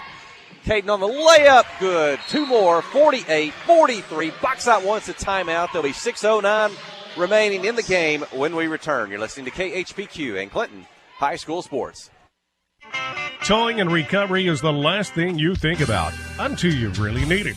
Then you really want the best. There's only one name to call, Justin's Collision Repair Towing and Recovery. They have the largest and latest model recovery fleet in north central Arkansas. From small towing to heavy-duty towing, Justin's Collision Repair Towing and Recovery on Highway 65 in Clinton is the one to call, 745-2992. That's Justin's Collision Repair Towing and Recovery, 745-2992. Kick off the season with super fast fiber internet. Pettigene Fiber gives you the home advantage and is the ultimate choice for sports enthusiasts like you. With lightning fast speeds, you'll never miss a touchdown, a slam dunk, or a winning goal again. Say goodbye to buffering and hello to the ultimate sports experience. Call us at 501-745-2493 to sign up. Better internet, better service, and better pricing that will keep you in all the action. You won't want to miss this. Well, the officials got this game going before we could get back. But on radio, by the way, we're on live stream. But the Yellow Jackets force a jump ball. They have built a 5-point lead. They trailed on 3 occasions in that third quarter. 5:52 left. Jackets by 5. Kennedy Ballard with the ball for the Miners. Right, left. Gifford knocks away. Bauxite recovers. Left, right into the lane. Shot up off the glass, won't go. Lastly, rebound quickly off to Wallace. Clinton's leading scorer tonight. Cross midcourt. Over to Linville. And lastly, Box and one. If you're watching on TV, Rico's chasing Wallace into the corner. That'll leave Linville open. She had a three. This three-pointer attempt won't go off the rim, but Gifford's going to get the rebound. Back to Gracie in the lane. Back to Lastly. Fake the defender. Drive. Shot off the glass too hard. Offside rebound. Caden Brown. Boy, Caden Brown with some big points tonight, 50-43. 4 straight for Brown. She's in double figures now with 12, and the Jackets have built the lead back to 7 with 5 to go. Box out on the dribble, closely guarded by Wallace. They're going to push those guards out high. Shot, or lastly, blocked the pass. Kaylin gets it back. She's on the drive. Ballard to defend. High off the glass, won't go. Brown right there for the putback. Her shot was blocked. She gets it again, misses, gets it again. Now it's loose. And still loose. Who's going to come up with it? Somebody's going to get a foul or a travel. Oh, my gosh. He's pointing toward Bauxite into the floor. He called that foul on Clinton. My goodness. The Yellow Jackets had the basketball. Well, you could have called a foul. Now, maybe he pointed the wrong direction. Okay. I think he did. You could have called a foul on those 2 shots that Caden Brown took. You could have called walking on Bauxite. Lexi Wallace, the Jackets come up empty. Won't go. 4:35 remaining in the ballgame. Clinton 50, Bauxite 43. Ballard on the drive, forcing it up. Won't go. Long rebound off the glass. Bauxite saying the same thing on the other end. Back to Wallace. Kick it out in front of the three-point line. Lastly, shot won't go. Brown the offside rebound. The putback. Caden Brown again. 52-43. 6 straight for Brown. Timeout on the floor. And the Jackets now with a 9-point lead. 4-13. Well, let's keep it here for a moment. This game last year, Lady Yellow Jackets win the conference. Bauxite Lady Miners, I think, finished 3rd in the conference. Is that right? What's it look like here in the early season on the girls' side of the things in conference? Who are we looking for this year in conference play? These teams played about either 1 or 2 games so far. I'm looking at the standings today. Heber Springs, they're 2-0. And one of those wins was against, I think, was it Little Rock Hall, somebody. And then they also won at Lone Oak. They're 2-0. The Yellow Jackets are 1-0. Preseason, the picks, either Clinton or Pulaski Academy. Pulaski Academy's 1-0. They beat this Bauxite team last Tuesday. And then Lone Oak 0-1, Bauxite 0-1, Robinson 0-2, and Little Rock Hall 0-2. So most people are looking at Clinton, Pulaski Academy, And then probably Heber Springs in 1, 2, and 3 in that order. And so, Jacket's got to take care of business here. You'd hate to let this one get away. And again, Clinton led the entirety of the first half. Bauxite took the lead a time or two in the third quarter. Clinton has wrestled it back, maybe sometimes figuratively and literally here in the last couple of series, but the lead to 9. It'll be Gracie Linville, Lexi Wallace, Caden Brown, Katie Gifford, and Caitlin Lastly on the floor. Maggie Gresham out she had 4 personal fouls. Ballard's going to force it up, draw the foul, count the basket, and a chance at a three-point play. So Keely Ballard kind of doing it all, at least on the offensive end for Bauxite. Yeah, the sophomore Ballard keeping them in the ball game, that's for sure. She had 11 at the half and got 17, 20, 23 points on the night for Ballard, making it 24. And the lead to 6 after the free throw is good. She has over half of Bauxite's points. Wallace, Lastly, Gifford, pass knocked away. Now it's going to hit somebody's foot out of bounds, and they'll say it's off a Lady Minor. Belongs to Clinton on the baseline in front of the Clinton cheer squad.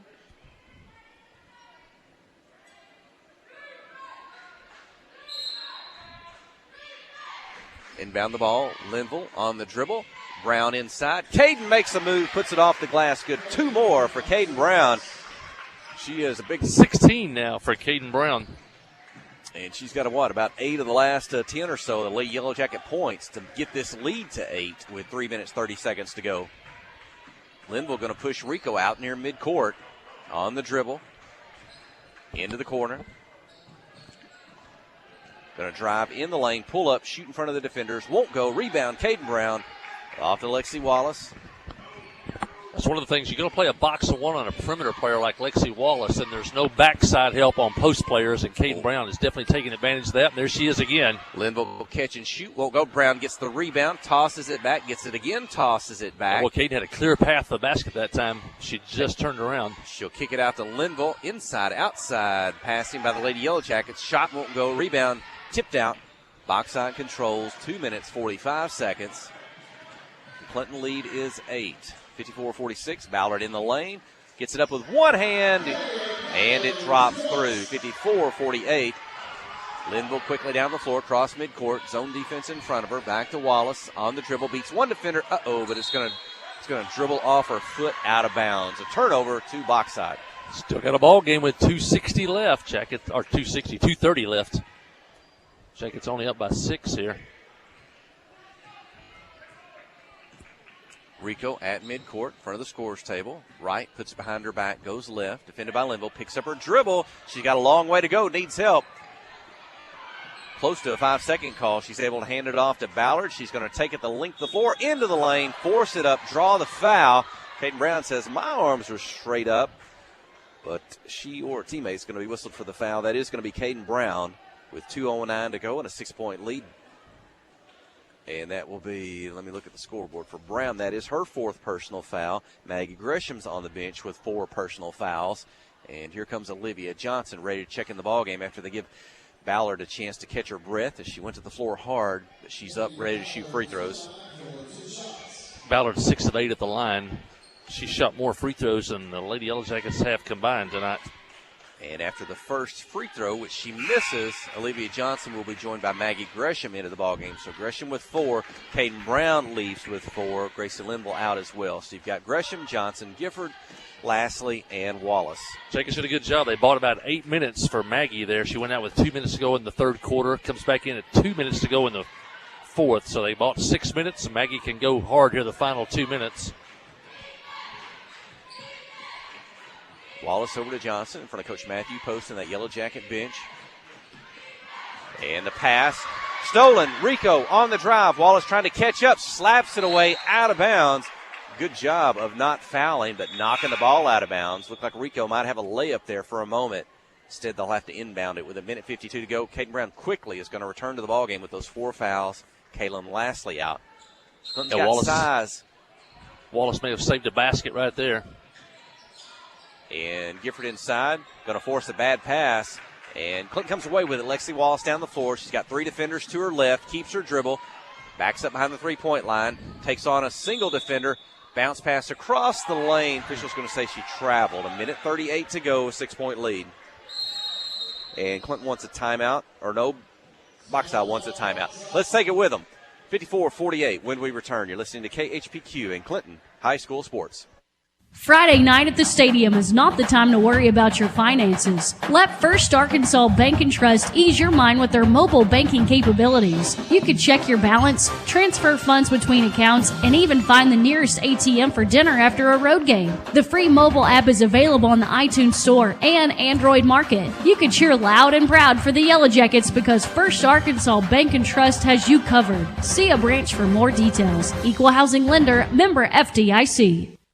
The Blagg Law Firm is a proud supporter of Clinton High School Yellow Jacket sports. When you need an attorney, call the Blagg Law Firm. Whether it's an injury accident, criminal defense, DWI, family dispute, Ralph Blagg believes in equal justice for all. Now located in the shopping center at 244 Highway 65 South or on the web at blagglaw.com. The Blagg Law Firm, a proud supporter of Clinton Yellow Jacket sports. And we come back to action. The Yellow Jackets clinging to a 54-48 lead. They led 44-40 going into the fourth quarter. They trailed on 3 different occasions in the third quarter, but they're trying to hang on here. Looking at this, one of the stats, Bauxite's been to the free throw line 18 times tonight. Clinton only 4, although the Yellow Jackets have been playing aggressive man-to-man defense, but 18-4 on the free throws. Rico across midcourt. Caden Brown defending. Olivia Johnson now. Shot up, won't go. Might have been blocked. It's a miss. Maggie Gresham comes up with it. Back to Caden Brown. Over to Lexi Wallace with 1:18 to go.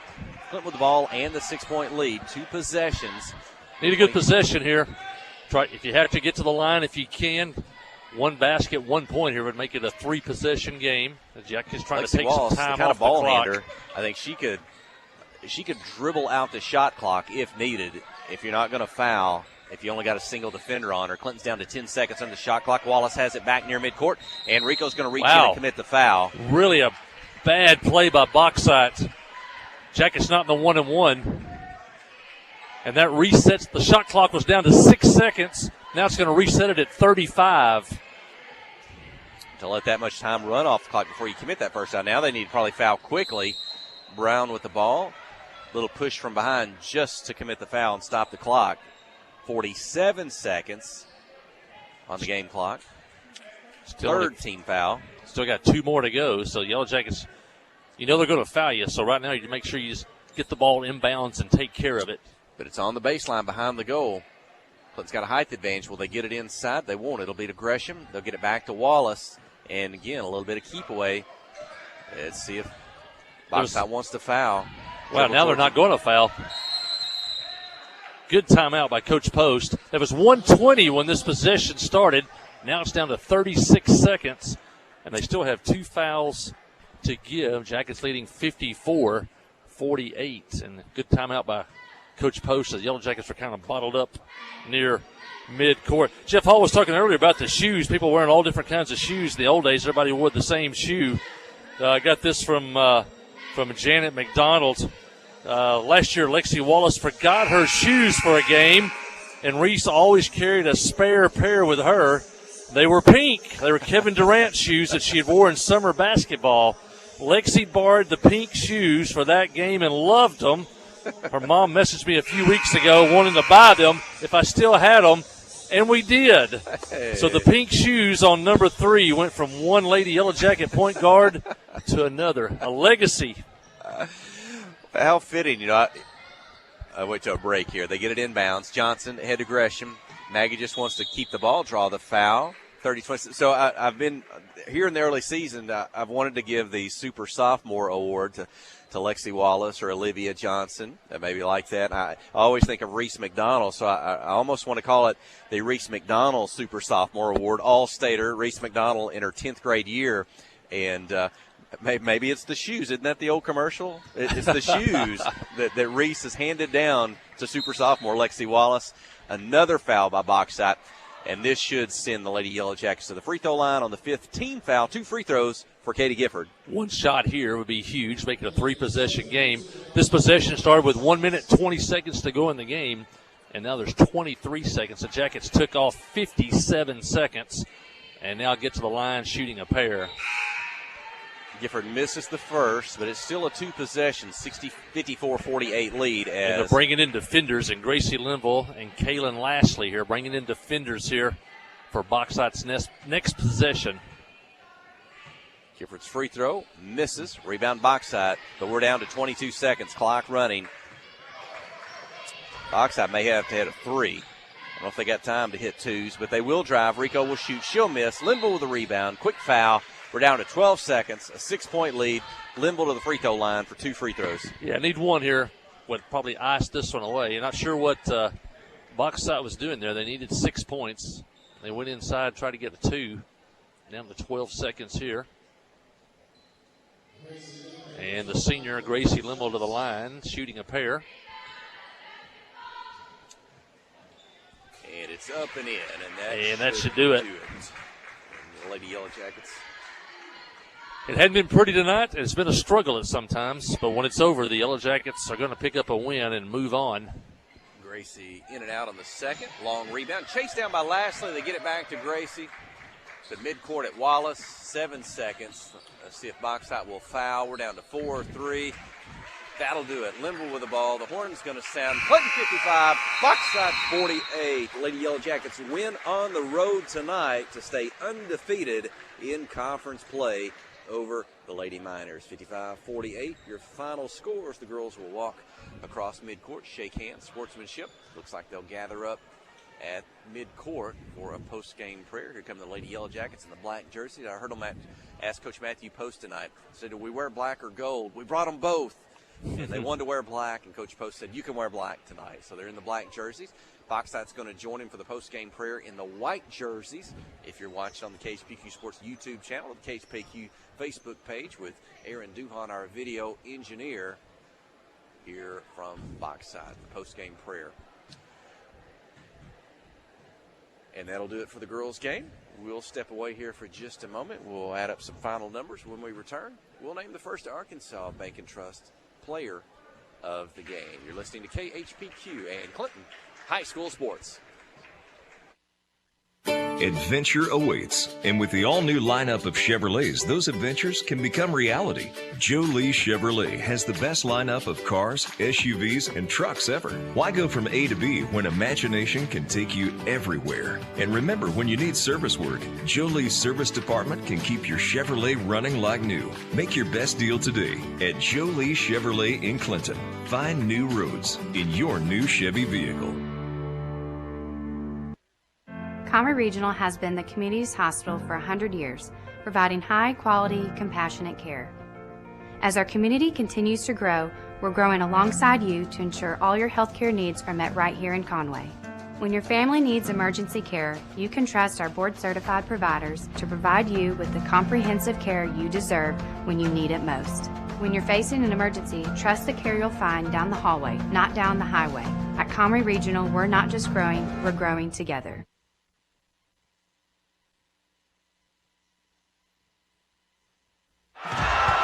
Life is better with basketball and with First Security. We have the resources and the know-how to assist with your needs, plus a local team you can count on. So you're making better plays because First Security is making better happen during this season and every season. What's your better? Get there with us. Stop by your local First Security Banking Center or visit us online at fsbank.com today. First Security. Bank better. Member FDIC, Equal Housing Lender. Clay Maxey, Chrysler, Dodge, Jeep, and Ram now in Clinton. Now, Clinton is a tight-knit community. They work hard to support one another. They work hard to take care of small, family-owned business, and that's what we are. We want to bring that family-owned atmosphere with also the opportunity for the consumer to get that great deal that they deserve. So, we feel like we've got the best of both worlds. Keep driving by every day. The inventory keeps getting better. It's Ram country, and we're going to keep making it bigger and better. So, yes, ma'am. Clay Maxey, Chrysler, Dodge, Jeep, and Ram. Friday night at the stadium is not the time to worry about your finances. Let First Arkansas Bank and Trust ease your mind with their mobile banking capabilities. You can check your balance, transfer funds between accounts, and even find the nearest ATM for dinner after a road game. The free mobile app is available on the iTunes Store and Android Market. You can cheer loud and proud for the Yellow Jackets because First Arkansas Bank and Trust has you covered. See a branch for more details. Equal housing lender, member FDIC.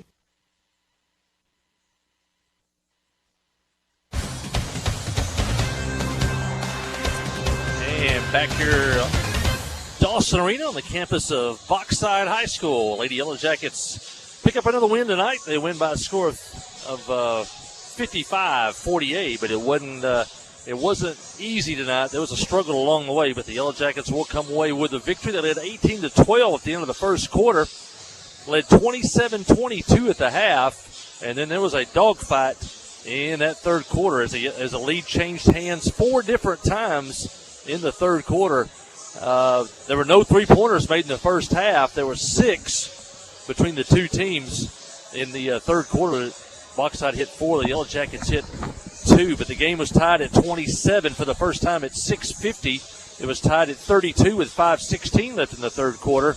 And then Bauxite took their first lead, 35-33, with 2:40 left in the third quarter. The game was tied at 35 on Alexi Wallace three-pointer with 2:20 left. Bauxite retook the lead, 38-37, with 1:40 left in the third quarter. And the Yellow Jackets tied the game at 38 with 50 seconds left. And then a big finish as the Yellow Jackets trailing by a score of 40-38. Katie Gifford got a rebound with a couple seconds left on the clock on a missed shot. Her putback was good, and she was fouled, went to the line, hit the free throw, and the Yellow Jackets took a 44-40 lead into the fourth quarter. Yellow Jackets outscored Bauxite 11-8 in the final period. They win tonight by a score of 55-48. Scoring for Bauxite tonight, Ashlyn Robinson with 2 points. Stephanie Rico, the senior point guard, 7 points. Katie Jacks, a junior, 7 points on the night, including a 3-point basket. Jaden McDade, 8 points, including a 3-point shot of her own. And by far the leading scorer tonight for Bauxite. She had 23 of Bauxite's 48 points, almost half of their points. And that was Kennedy Ballard, 11 in the first half. And what does that give her? 12 in the second half for a total of 23 points on the night. She also knocked down a 3-point basket. Bauxite hit 4 3-pointers on the night, and they were 14 of 18 at the free throw line. The Yellow Jackets very aggressive tonight on defense.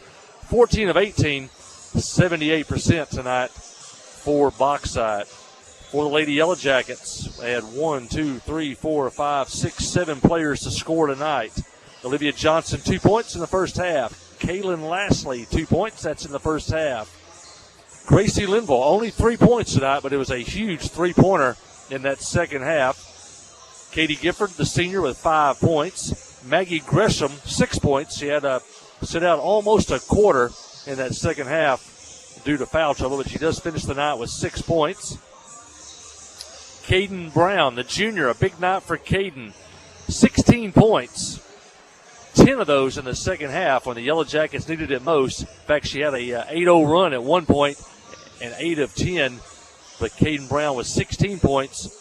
And leading scorer tonight for the Yellow Jackets, the senior, Lexi Wallace. Wallace had 20 points on the night. 13 of those in the first half, 7 in the second half when Bauxite went to box and one defense, trying to stop Wallace from scoring. The Jackets, no 3-pointers in the first half. They had 3 in the second half. Only went to the free throw line 7 times. Bauxite went to the free throw line 18 times. Jackets 3 of 7 at the line. They shot 43% tonight. Yellow Jackets now on the season. Let me pull that number up. Yellow Jackets now 8-5 on the season, 2-0 in conference play, and they've won 3 straight games.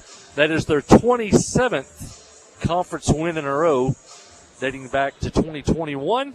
And Bauxite now falls to 2-9 on the season, 0-2 in conference play. And your first Arkansas Bank and Trust player of the ball game, is the junior, Caden Brown. 16 points on the night, 10 of those coming at crunch time in the second half. Yeah, really. Kaylin and her teammate Lexi Wallace kind of leading the way offensively tonight. But Kaylin, those made a really big difference when the game got tight there in the third quarter. Bauxite took a lead for the time a couple of occasions there on the third. And I think Caden Brown, maybe she might have had 8 out of 10 points there on a stretch for the Yellow Jackets to kind of keep us in at that point, regain the lead before Clinton was able to kind of pull it out. I think the biggest lead of the ballgame maybe was 9 by either team. That was the Lady Yellow Jackets. So you kind of felt like Clinton had the upper hand most of the night, but could never pull away, could never stay away. And when it looked like it might get away from them there in the third quarter, Caden Brown comes up big for the Lady Yellow Jackets. And good job, first Arkansas Bank and Trust player of the game tonight. And that'll do a wrap on the girls' game tonight as the Clinton Senior Boys, they're out warming up. The black and gold again against the black and white of the Miners tonight. If you're watching on the KHPQ Sports YouTube channel, the KHPQ Facebook page. And the boys, I was visiting with Heath Holland before the ball game, and I'm sure they're looking to kind of get out and rebound tonight after a tough week last week. Played arguably the best two teams in the conference, Pulaski Robinson and Little Rock Christian. A week ago on Tuesday night down in Little Rock, a game that they probably thought kind of got away for them when Robinson gets the home win there, pull away in the fourth quarter. And a game on Friday night against the defending state champion where, points were hard to come by. And Little Rock Christian looked like a team who may be a repeat Class 4A champion in boys basketball. So I'm sure the boys are wanting to shake that off and get back to play tonight in another conference matchup, look to pick up a win. What do you say, Mike Holly? Yeah, definitely. The boys have got to get a win tonight. There is, we keep saying this, there's no district tournament. So Jackets last year started the season 1-1, had a little bit of breathing room, but this year they start the season 0-2. So they got to get on a run here. And road games are, as we know, are hard to come by. So a big game tonight for the Jackets. Clinton comes in with a record of 3-5 on the year, 0-2 in conference play. They lost 79-71 on Tuesday at Pulaski Robinson. They led for 3 quarters in that one until Robinson pulled away in that final period. And then on Friday night, they lost 68-39 to the defending state champions, Little Rock Christian Academy, on the road in West Little Rock. Carter Holland with a huge game against Robin, 28 points that night, 14 in each half. Bauxite comes in tonight with a record of 4 wins, 4 losses. They're 1-1 in conference play. They lost Friday night to Pulaski Academy by a score of 62-50, and their conference win came against Lisa Academy West, 76-56.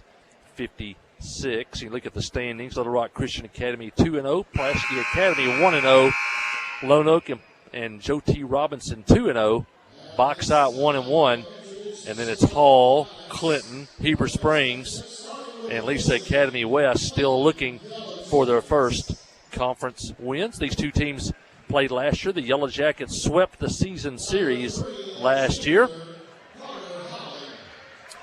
At home on this date on December the 13th of last year at Yellow Jacket Arena, the Jackets won by a score of 72-43 over Bauxite. And then here on the road on January the 27th, the Jackets won here by a score of 75-66 over the Miners. And so lineups being introduced down in front of us. And we're just moments away from basketball here at Bauxite. And for the Yellow Jacket men, led by Coach Judson Smith, he'll send out Dylan Jones, Dawson Burgess, Zane Widener, Gus Scroggins, and Carter Holland for the squad.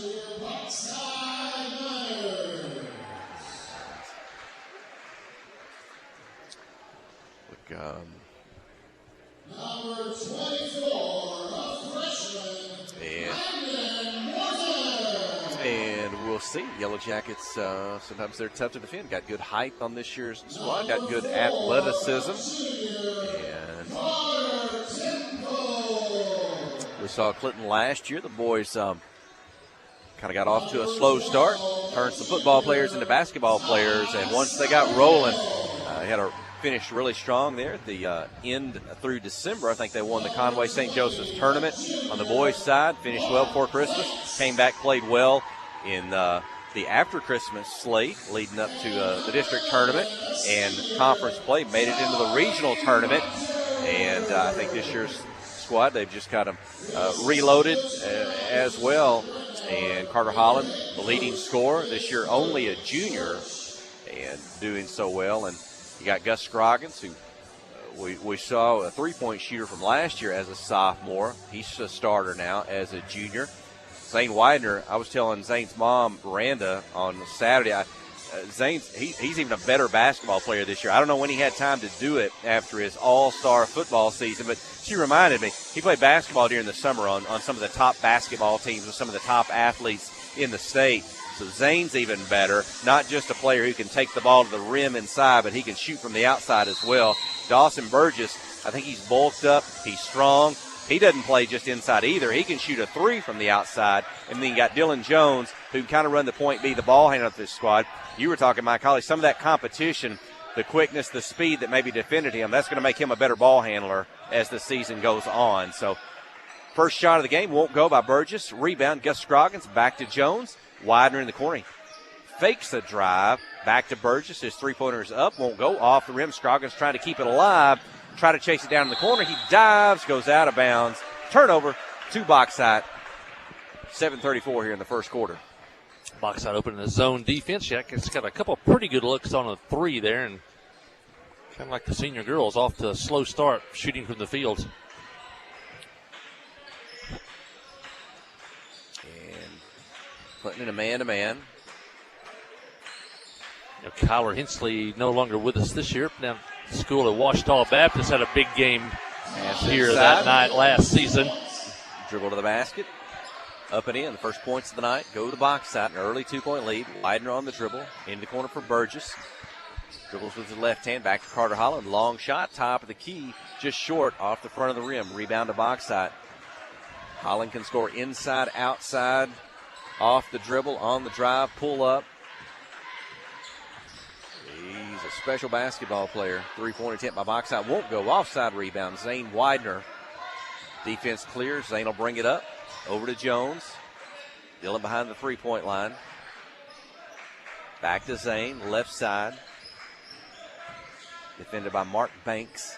Three-point shot by Gus Scroggins. Good. He goes high. And he'll knock down the three for Clinton's first points. First lead of the night. 3-2, 66-20 in the first quarter. And Gus the good three-point shot, and maybe that'll get the Jackets going. Usually Gus hits one, he hits a bunch. And Banks with a three. It's good. The Bauxite answers 5-3. They regain the lead. Thinking about Gus Scroggins, we didn't get to see Abigail Parks play tonight as she's walking down in the bleachers with an injury. She was out, but we talked about her three-point shooting form, how fun she is to watch shoot the basketball. Gus Scroggins is kind of like that on the boys' team as he knocks down a second three. He's got a pretty shot. It's 6-5. Yeah, it is a textbook shot. Kids, you're watching at home, emulate Gus's shot. Bauxite ball off the foot. They'll recover it at midcourt. 18 seconds on the shot clock. Banks on the drive. Jones forces the stop. Pull up. Won't go. Offside rebound. Dawson Burgess ahead to Widener. Defense in front of him. Dribbles down the left side, the wing. Pull up. Back to Jones. Three-pointer. Good. Dylan Jones, he doesn't look to shoot a lot. He took the pass on the move behind the three-point line. He made that look easy. 9-5. Three-point field goals. On Tuesday night at Robinson, the Yellow Jackets hit their first 5 shots of the ball game. They've already hit 3 of their first 4 here. Bauxite, Jones defending, forces the stop, back to the left side in front of the Yellow Jacket bench. Three-pointer won't go, short off the rim, but the rebound by Landon Morton. He's got the dribble, now he'll give it up. Bauxite recovers, they reset the shot clock. Now at 30 seconds, Banks with it, defended by Widener. Pass inside, might have been a foul from behind, as in the lane, taking the pass. That probably a good foul there.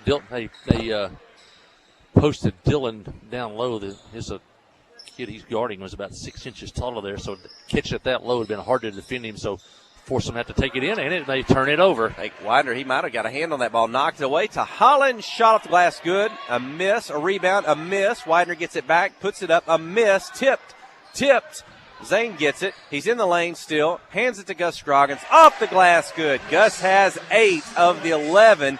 It's 11-5. Jackets relentless on the boards. Gus had a couple of tips there. Zane had one. Zane finally came down with it, got it to Gus for the layup, but they were relentless attacking the boards. Banks on the drive. Widener defending. Forces a bad shot. And Carter Holland's going to take it out of the air. Carter cross midcourt. Long cross-court pass to Burgess. Fakes the 3. Drives. Takes on a second defender. Won't go. Trying to get his own rebound. Out of bounds. Boxout saves it. It's loose. Dawson battling. And Boxout's going to take a timeout. Try to save the possession. They do. 3:48. 6-point lead for the Clinton Senior Boys when we return. You're listening to KHPQ in Clinton High School Sports. Towing and recovery is the last thing you think about until you really need it. Then you really want the best. There's only one name to call, Justin's Collision Repair Towing and Recovery. They have the largest and latest model recovery fleet in North Central Arkansas. From small towing to heavy-duty towing, Justin's Collision Repair Towing and Recovery on Highway 65 in Clinton is the one to call, 745-2992. That's Justin's Collision Repair Towing and Recovery, 745-2992. Kick off the season with super fast fiber internet. Pettigene Fiber gives you the home advantage and is the ultimate choice for sports enthusiasts like you. With lightning fast speeds, you'll never miss a touchdown, a slam dunk, or a winning goal again. Say goodbye to buffering and hello to the ultimate sports experience. Call us at 501-745-2493 to sign up. Better internet, better service, and better pricing that will keep you in all the action. You won't want to miss this.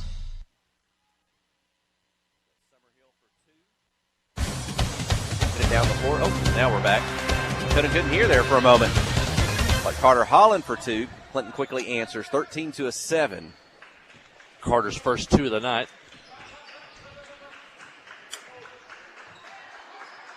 It looks like Sam Standridge will check in at the next break in the action. As well as I have to see if that's Brennan Johnson or not. Shot, miss, rebound, Zane Widener. 3 minutes, ahead to Holland. Into the corner, Gus Scroggins, another three-point attempt. Misses this one. Long rebound. Boxout comes away with it. Up the floor, Carter Temple out of bounds. Foul on Dylan Jones, and that may be Dylan's second personal foul. It is. Sam Standridge and Brennan Johnson were coming into the ballgame anyway. Jones out, as well as Dawson Burgess. 2 fouls on Dylan. He'll check out. Yellow Jackets shooting well here early on, leading 13-7. Checking some man-to-man defense. Standridge, a sophomore as well. Both those guys had a lot of playing time here early in the season for the Yellow Jackets. Banks just below our broadcast position, defended by Widener. Zane's going to keep him out of the lane, forcing him to pass it away. Top of the key, Standridge defending. Back to Banks, wants to drive. Almost took a step. Official says he kept his pivot foot. Down to 4 on the shot clock. He's going to drive, kind of force it up, miss. And Zane Widener with a rebound. Sam's length really affected that shot. Zane's going to drive in the lane, draw the defenders, kick it back out. Ends up with Carter Holland. He's open for 3, and it's good. 3-point field goal, 16-7. Jackets are with 4 threes here in the quarter. We still got 2 minutes. The Jackets have a 9-point lead. 2 minutes remaining. Carter Temple with it for Boxside.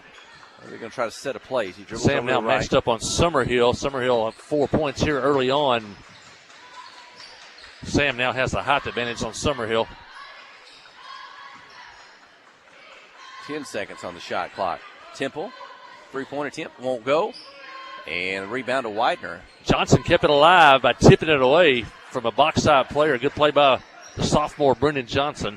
Zane gets it. He'll put up a 3, and it's good. Zane Widener.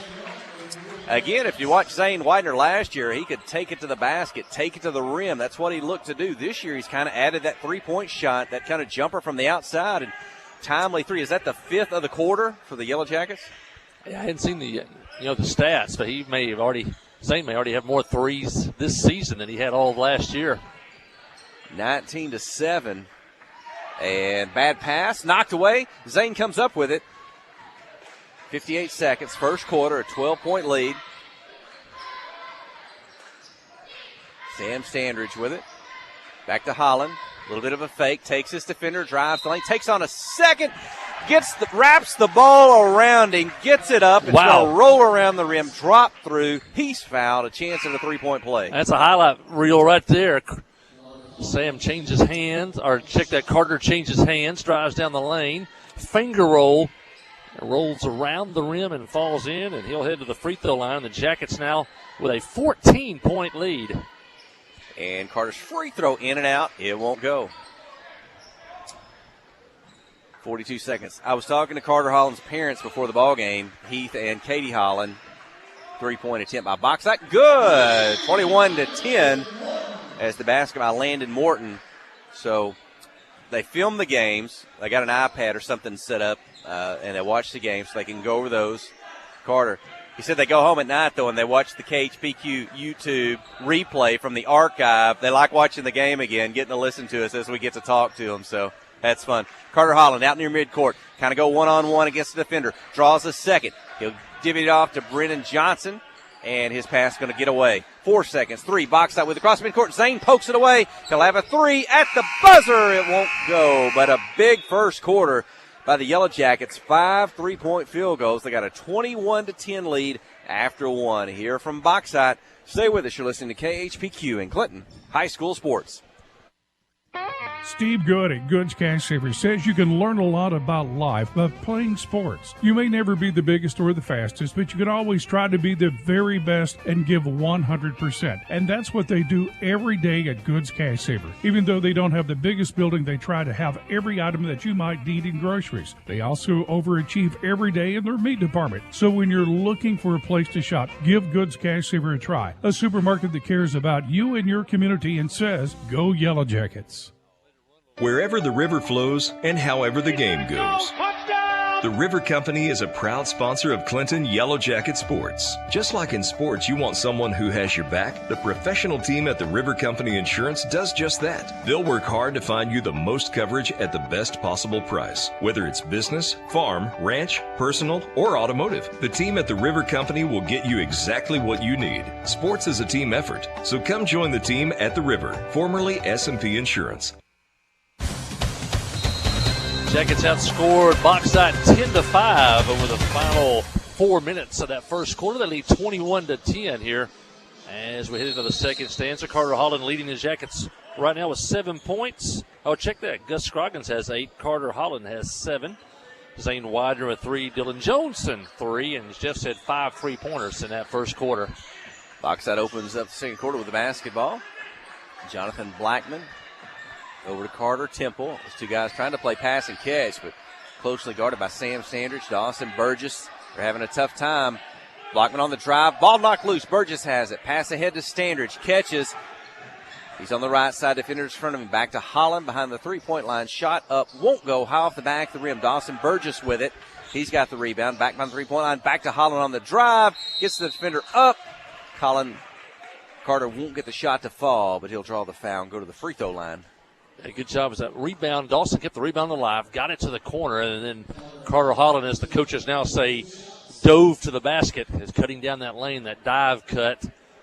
Got it to him inside. Bauxite had to foul. And one good thing different than the Robinson game, right now, keeping Zane out of foul trouble. Robinson that night, he got into early foul trouble. Missed several minutes of that one. So far tonight, Zane without a foul. And the Yellow Jackets playing free and easy right now.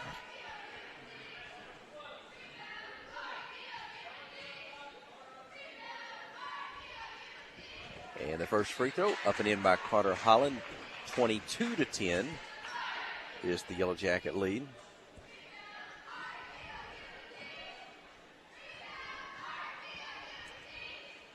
And the second misses high off the back of the rim. Bauxite with the rebound.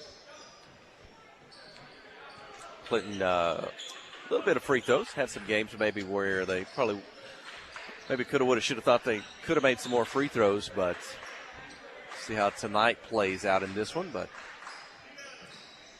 three-point attempt won't go. Rebound. Carter Temple, he'll put a two-pointer in from the free throw line, 22-14. Carter Temple with his first basket of the night. There's 4 players on the board now for Bauxite. Jackets lead by 10. Widener The left side with Holland. They kind of go 2-on-2. Widener will drive the lane. Shot won't go. Falls off the rim. Rebound to Carter Temple. He'll keep it himself up the floor. Defense back. And it looks like, are they into a 1-3-1 now with Sam Standridge at the top? Yeah, Jackets in that 1-3-1 zone defense. Ball, there's Carter. that long reach of Sam, knocks it away. Ends up with Carter Holland. He's on the dribble. Dishes to Burgess. He's going to start left, drive right, get to the basket. Ball gets loose. Brennan Johnson right there into his hands, and he'll put it up and in. 24-12, first points, I believe. The drive created the defense had to collapse. Brennan Johnson was there for the easy putback, his first 2 points of the night. I think something Coach Smith also likes so far tonight. Very few turnovers so far. Jackets with over 20 turnovers in that game at Robinson.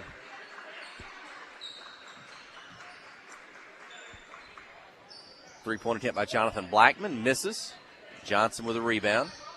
That's a big lineup out there on the floor right now for Clinton.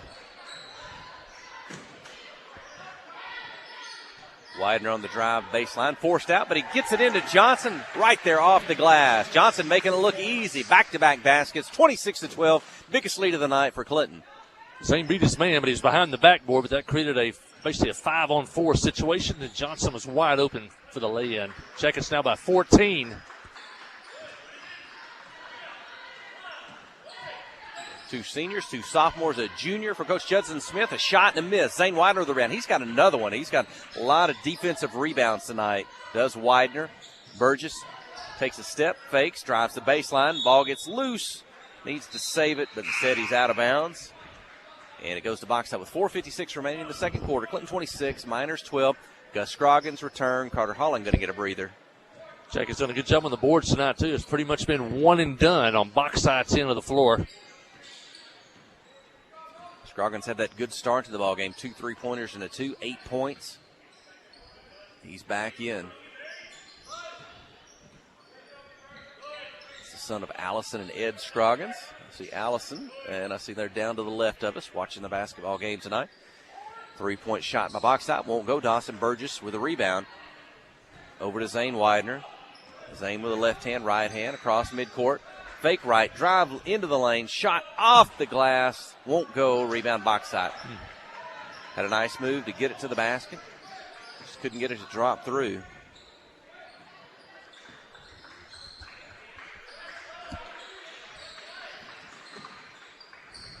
Behind the three-point line, shot up, won't go. Off the rim, long rebound, chased down in the corner. One of the few rebounds tonight for box side, and it came on that long rebound, and the Jackets have it, and on the move again. Johnson with a rebound, down the floor. Sam Standridge has it. Defender there to Burgess in the corner. 3-point shot up. Good! Dawson Burgess for 3. Clinton shooting well from behind the 3-point line tonight. I don't know if that's number 6 or 7, but it's 29-12. His first basket of the night. That's now 6 threes in the first half for the Jackets. They lead by 17. So they got more 3-pointers. They got 18 points in threes to box side's 12 total in the ball game. 29-12. Biggest lead of the night for the Yellow Jackets. 3:20, second quarter. Banks on the drive. Foul called against the Yellow Jackets on the drive. Not many fouls called in this ball game. We saw the Lady Yellow Jackets kind of pick up a lot of fouls there, being very aggressive defensively in their contest. But here we've only got one foul apiece in the second quarter. First free throw attempts of the night for box side, and there's 3:16 left in the first half. And Zane Widener's first foul, you kind of talked about that earlier, kind of important if you can keep Zane, the early foul trouble like we saw maybe last week in that game against Robinson. Only his first of the night. He's going to come out of the ball game. This may be just a breather, though, to send Carter Holland in. You kind of got a luxury if you're Coach Judson Smith. Zane Widener needs a breather. I can just send Carter Holland back in the ball game. And so he's played 7 players tonight thus far in the contest. A miss on the free throw, a rebound. Johnson down the floor, into the corner to Holland. Misses, and Dawson Burgess is going to end up with it. He's going to shoot a 3. Miss, rebound, box side. Under 3 minutes remaining in the second quarter.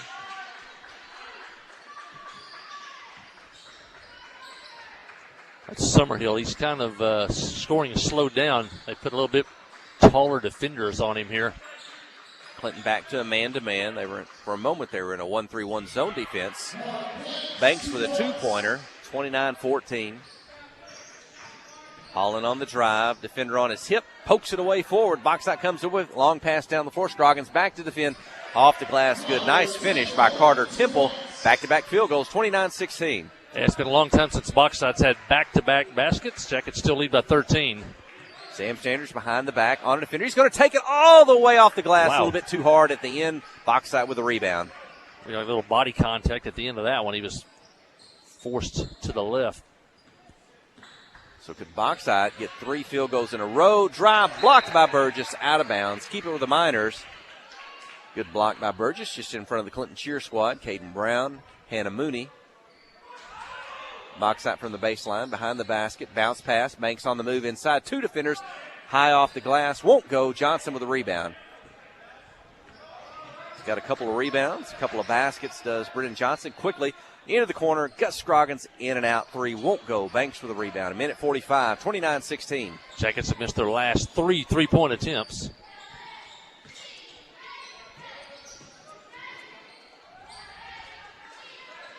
Three-point shot by Bauxite. Left wing. In and out. Won't go.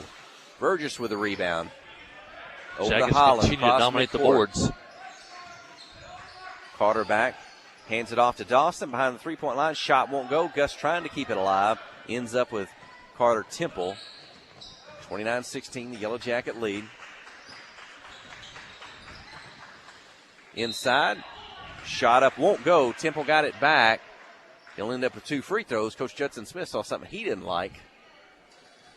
Jackets have hit a bunch of threes in the first half. They've missed their last 4. Seem like they've kind of settled for threes these last couple of trips here. Widener set to check back in.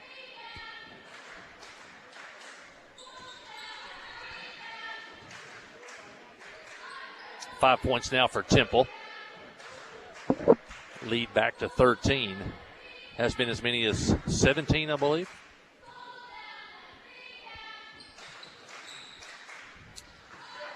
And the second free throw is good. Makes the score. Need a good offensive set here.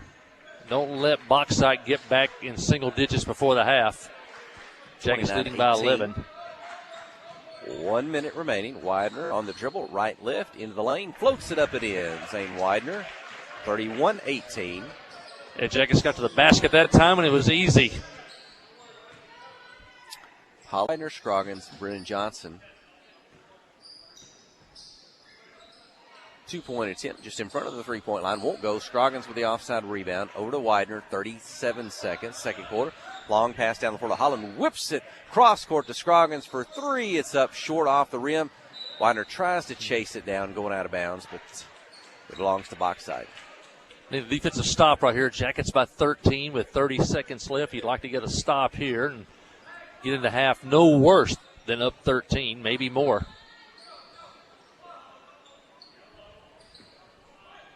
Jackets still on that zone defense, 1-3-1. Banks open for a three-point attempt. Right wing, good. Mark Banks. And he's got a couple of threes. 6 seconds, 5 across midcourt. Widener has it on the dribble. 3-2. Going to have to get the shot off. He does. Top of the key. Good. Zane Widener, his second three-point field goal of the first half. Yellow Jackets going to finish 34-21 here at the break. Conference game against the Bauxite Miners on the road tonight.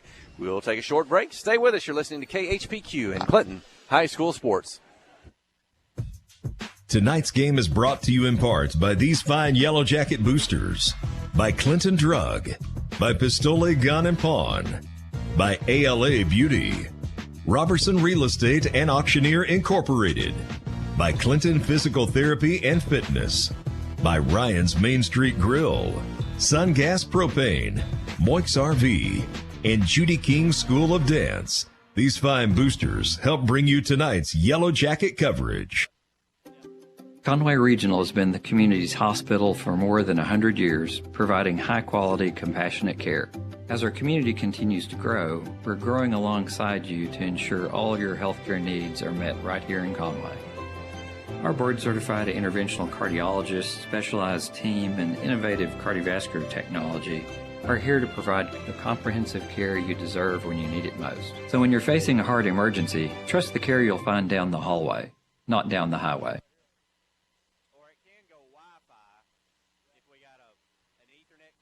The Black Law Firm is a proud supporter of Clinton High School Yellow Jacket sports. When you need an attorney, call the Black Law Firm. Whether it's an injury accident, criminal defense, DWI, family dispute, Ralph Blagg believes in equal justice for all. Now located in the shopping center at 244 Highway 65 South or on the web at blaglaw.com. The Blagg Law Firm, a proud supporter of Clinton Yellow Jacket sports. We have partnered with Carti to bring world-class cancer treatment to Van Buren County. Some chemos are between 1 to 2 hours to 8 hours. So when a patient is sick, diagnosed with a cancer, traveling to Little Rock, that's a pretty long day for sick people. Back in the old days, you had to get on the interstate, go to Conway or go to Little Rock to get your chemo treatments. My mom, for a year and a half, was able to take them right here in Clinton, Arkansas. Big peace of mind for my mom. Ozark Health, your community hospital. Towing and recovery is the last thing you think about until you really need it. Then you really want the best. There's only one name to call, Justin's Collision Repair Towing and Recovery. They have the largest and latest model recovery fleet in north central Arkansas. From small towing to heavy-duty towing, Justin's Collision Repair Towing and Recovery on Highway 65 in Clinton is the one to call, 745-2992. That's Justin's Collision Repair Towing and Recovery, 745-2992. Tonight's game is brought to you in part by these fine Yellow Jacket boosters. By Dr. Jamie Beavers Dental, by Van Buren County Veterinary, by Latitude Bistro, Boston Mountain Rural Health, by Joe Dobbs at State Farm, by Western Sizzlin', by Miller Sanitation, Artelco, and by Troy Grushalski with Edward Jones. These fine boosters help bring you tonight's Yellow Jacket coverage. Adventure awaits, and with the all-new lineup of Chevrolets, those adventures can become reality. Joe Lee Chevrolet has the best lineup of cars, SUVs, and trucks ever. Why go from A to B when imagination can take you everywhere? And remember, when you need service work, Joe Lee's service department can keep your Chevrolet running like new. Make your best deal today at Joe Lee Chevrolet in Clinton. Find new roads in your new Chevy vehicle. Clay Maxey, Chrysler, Dodge, Jeep, and Ram, now in Clinton. Clay, you cut your teeth at a Chrysler dealership. Cut my teeth at Landers, Chrysler, and Benton, the largest Chrysler store in the world. And so, to have Chrysler, Ram, Jeep in a small town and to have my name on the building, it's such an honor, it's such a blessing. And so, it's a brand that means a lot to us. It's a community that means a lot to us. We're giving it everything we got. Committed to customer service being a great one, not just a good one, but a great one. So winning back the community and getting our customer service the way that they should be. Clay Maxey, Chrysler, Dodge, Jeep, and Ram.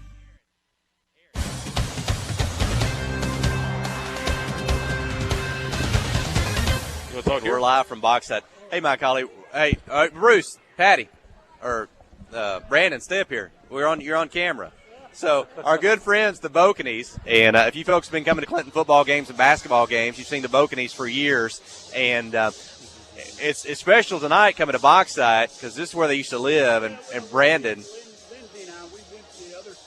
We'll give him. You see him on there? Let me get. Yeah. Grab him a. Hold on, let me give you a headset, Brandon. Talk to me, Mikey. I really want to tell them this story. So Brandon's with us, and we've enjoyed being in this conference, coming down to Boxside. And tell us some, Brandon, you got some good memories from down this way. Well, Lindsay and I, we went to Bryant's High School. Now tell folks who you're talking about. You're talking about Lindsay and Joe Hudson, right? Yes, ironically, we went to Bryan Middle School back in 6th grade. Joe transferred over to Benton to play football. Mm-hmm. And so we remember the days in Saline County. We'll look this way towards the camera. Yeah, so we're not too far away. If folks hadn't been to Boxside before, we passed Bryant High School on the way here. And so we're kind of in that part of Saline County, a long way from Clinton. But I guess it's changed a lot through the years, too. Oh, yes, it has. because when we first went to Bryant, it was really a small town. And it kind of grew once we lived there 17 of those years, and when we left, it just completely outgrew everything. Right. So that's right. So what's a memory you have from back with Coach Hudson back in those days? I remember back in 7th grade, and there was 6th grade. We went to middle school one year. Ironically, they went from elementary school through 6th grade. I was going to another school back in Davis Elementary from kindergarten through 5th grade. Right. Yeah. Well, I know they like to come back when they can. They still got family in this area. Talking about Joe and Lindsay. Don't see them name it. They may be here tonight. I know their son. No, they're Liam, not. They're not. They're not here tonight? Okay. Liam quit basketball before. Liam's a football player and maybe out tonight. But yeah, so good. We're a long way from home tonight. It's going to take us a while to get back, isn't it? That's right. I mean, living here 17 years was great memories. Right. What you like better, Yellow Jacket football or basketball? I like more of football better because we have very good winning teams. That's right. We had a good year this year. We had the big football banquet this past Saturday night. I heard about that. Didn't come. I wish I could have known. We'll have to hit Coach into a broadcast. Maybe we can do that before Christmas. We haven't got to talk to you yet, but would like to talk about some of the awards and things that happened at the football banquet. I know. That certainly was a lot of fun this year. And it's good to have you back. I know it was hard on everybody there for a couple of years. We had COVID. Yes, and that was hard. That was hard on me at the time. Kind of kept a lot of people at home, kind of changed things there for a couple of years. But the good news, I get to watch the games on stream.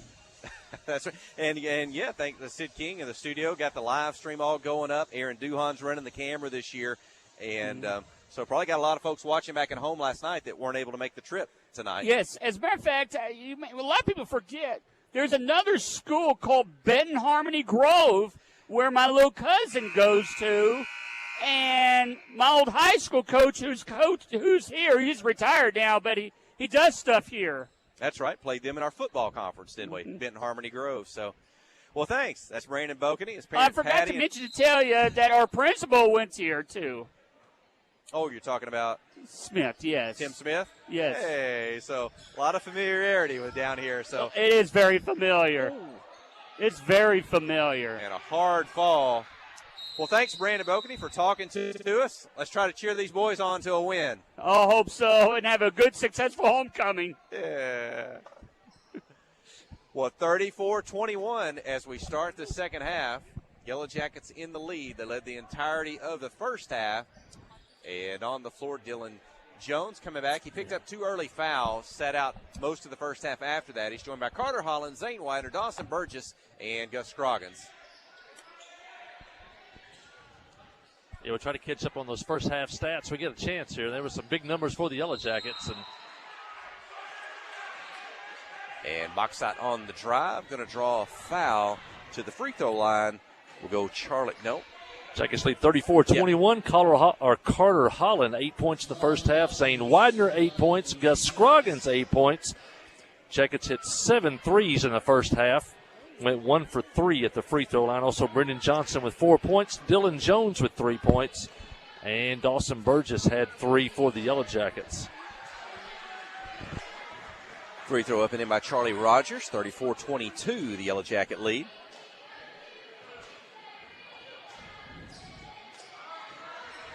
And the second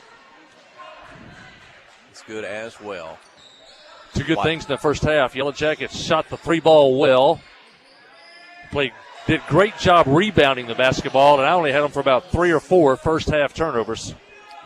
Holland shoots the 2-ball well from the free throw line extended, 36-23. He becomes the first Yellow Jacket in double figures tonight. He's got 10.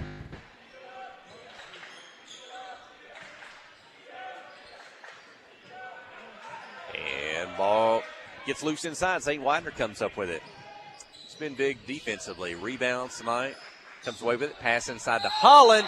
Draws the foul and the basket. A chance at a 3-point play for the junior, Carter Holland. Holland with the only Yellow Jacket to shoot free throws in the first half. He had 1 of 3 at the line. He'll head to the line here And Jackets have rebuilt a 15-point lead, looking to make it 16. And misses, but there's Scroggins with the rebound. Gus, and he'll dribble out of trouble. Back out top, over to Dawson Burgess. Dawson's three just short off the rim. Dylan Jones high for the rebound. Comes away with it. Scroggins inside to Burgess. Quickly out to Widener. On the dribble, on the drive, behind the basket. Needs help. Jones saves it in the corner. Holland tries to come up with it. Ends up out of bounds. A lot of hustle. Coach Judson Smith applauds his team. It's going to go to box sides basketball. Yeah, great hustle. Dylan Jones with the initial offensive rebound. Then he tried to save it. Him and Carter Holland tried to save that errant pass in the corner, but Bauxite comes up with it.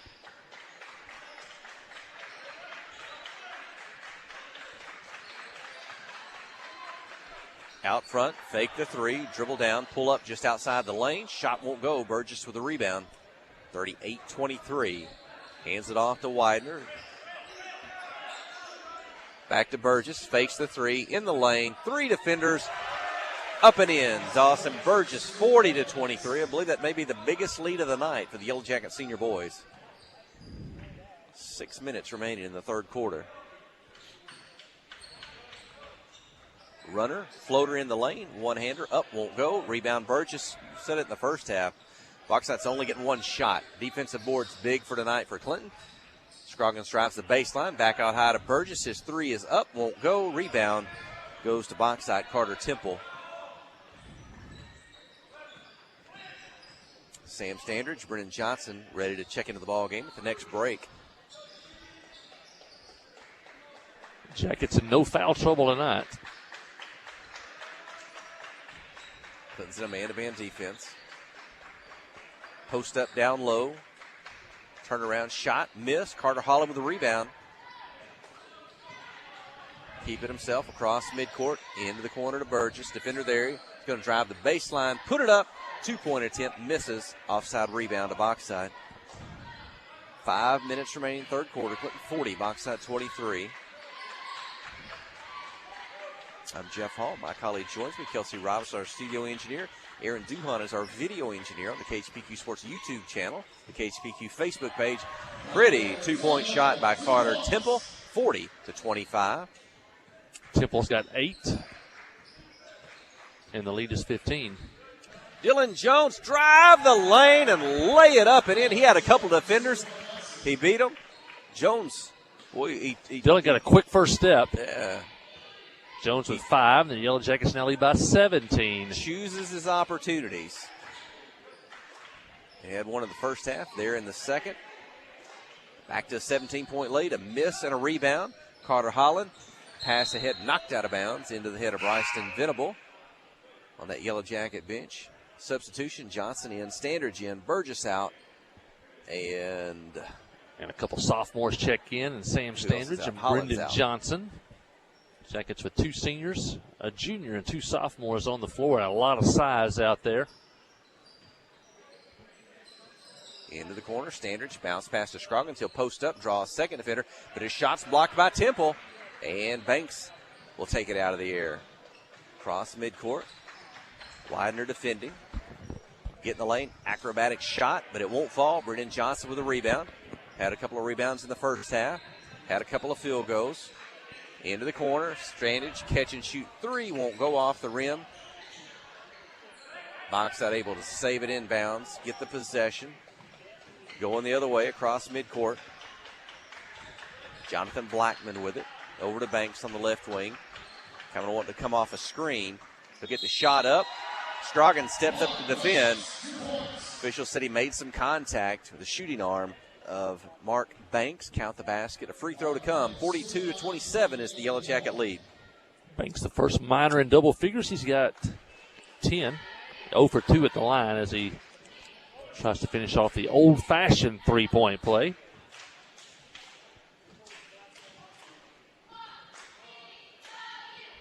With 3:27 remaining in the third quarter. Free throw misses. Rebound Gus Scroggins. The Jackets continue to dominate the boards.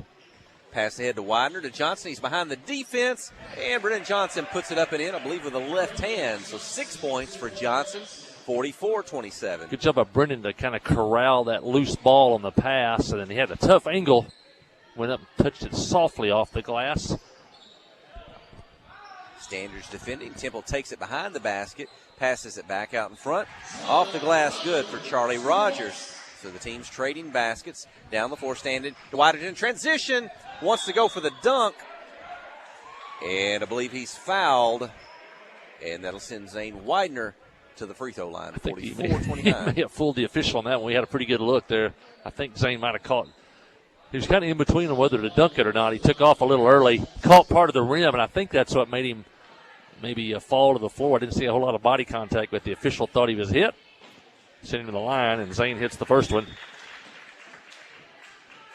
Substitution, Burgess in, Scroggins out. Zane hits this, he will be in double figures.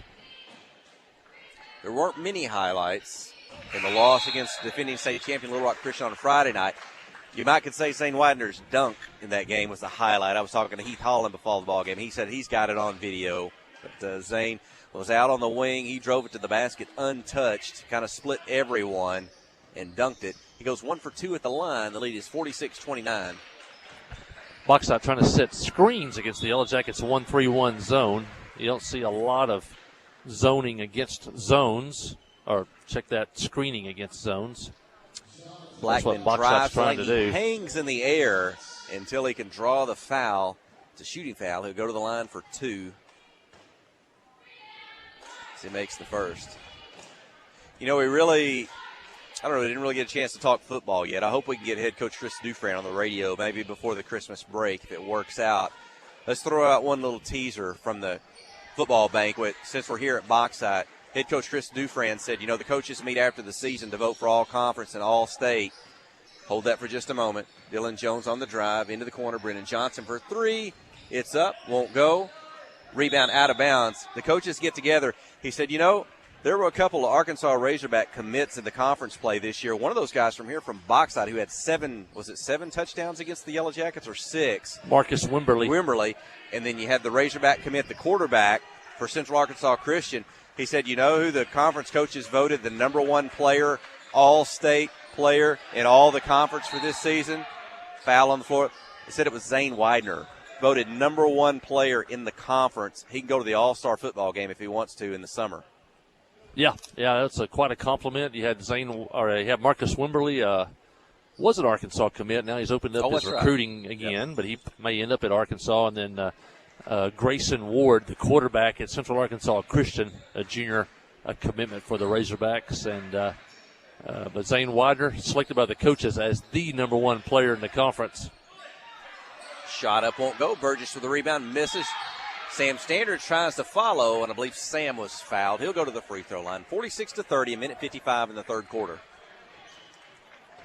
Jackets so far tonight, 3 of 6 at the line. This will be Sam's first free throws. Jackets back at home on Friday as they'll take on the Lone Oak Jackrabbits. New head coach at Lone Oak.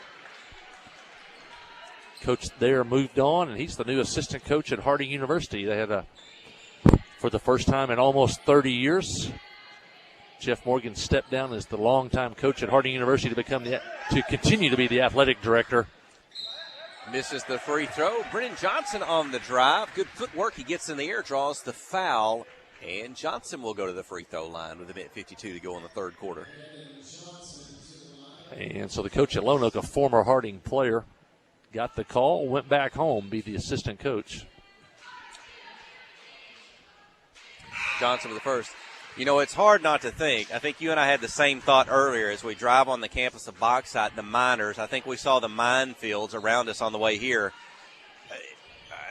And you talk about Harding. I think they're going to play a school called the Ore Diggers, or their mascot. It kind of feels familiar here, doesn't it? Yeah, what a coincidence. The only miners in the state of Arkansas is the Bauxite Miners.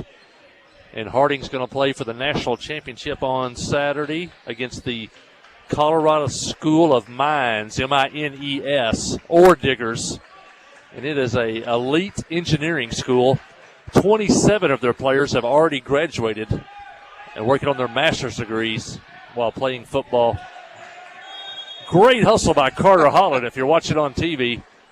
As he was, Carter Holland and Sam Standridge down there. diving for that basketball out of bounds, but great hustle. But, yeah, that game is noon on ESPNU or ESPN Plus. Brennan Johnson with the steal. Is that a Euro step or some kind Euro of slide? step and reverse layup by the sophomore. That's an advanced move. Does that put Johnson in double figures, or is he at 8 or 9 at this point? Yeah, Brennan's got 9. 50-30, biggest lead of the night. A minute remaining in the third quarter. Clinton maybe a chance to blow this one open. A miss, a putback, a miss. Holland. Pass stolen. Holland blocks the shot. He takes it out of the air. He's on the move. Down the floor. Head to Johnson. One-on-one. Drives. Can't get it to go. Rebound. And just as Zane Widener's going to throw it back in bounds off a defender, I think officials going to say he had a foot on the baseline out of bounds. Back to box side. It looked like it could have been a foul as Brennan Johnson drove to the basket. A lot of body contact there on an airborne shooter, but no call. 38 seconds, third quarter. 50-30, the Yellow Jacket lead. Box side basketball. Dressed in white, trimmed in black. Clinton in black, trimmed in gold. 2-point attempt. Bounces around, won't go. Johnson with a rebound. Jackets look like maybe ready to settle for the final shot of the quarter. They lead by 20. Led by 13 coming into the third quarter. Widener looks at a double team out in the midcourt. They get it loaded. Johnson off the glass. Good. Boy, Johnson, big minutes here in this ball game tonight. Productivity, scoring, rebounding, 52-30. Third quarter comes to an end. Yellow Jackets, 22-point lead. Fourth and final quarter when we return. You're listening to KHPQ in Clinton High School Sports. Friday night at the stadium is not the time to worry about your finances. Let First Arkansas Bank and Trust ease your mind with their mobile accounts and even find the nearest ATM for dinner after a road game. The free mobile app is available on the iTunes Store and Android Market. You can cheer loud and proud for the Yellow Jackets because First Arkansas Bank and Trust has you covered. See a branch for more details. Equal housing lender, member FDIC. FL Davis Cash Lumber, your Ace Hardware store, is a proud sponsor of Clinton Yellow Jacket Sports. FL Davis Cash Lumber can help with your electrical, plumbing, paint, tools, hardware, and flooring needs. They're a full-service hardware store and lumber yard. FL Davis can provide you with everything you need for your residential or commercial projects. The knowledgeable staff is always on hand to answer your questions. Visit FL Davis Cash Lumber, your Ace Hardware store. Same place, now Ace. To the traditional state send-off. And we enter the fourth quarter. Jackets up by 18. They led by 13 at the end of the check that 22. Led by 13 at the end of the at halftime. Outscored box side 18-9 in that third quarter. They lead 52-30. Brennan Johnson now has 11. Zane Widener with 10. And Carter Holland with 12. 3 Yellow Jackets in double figures.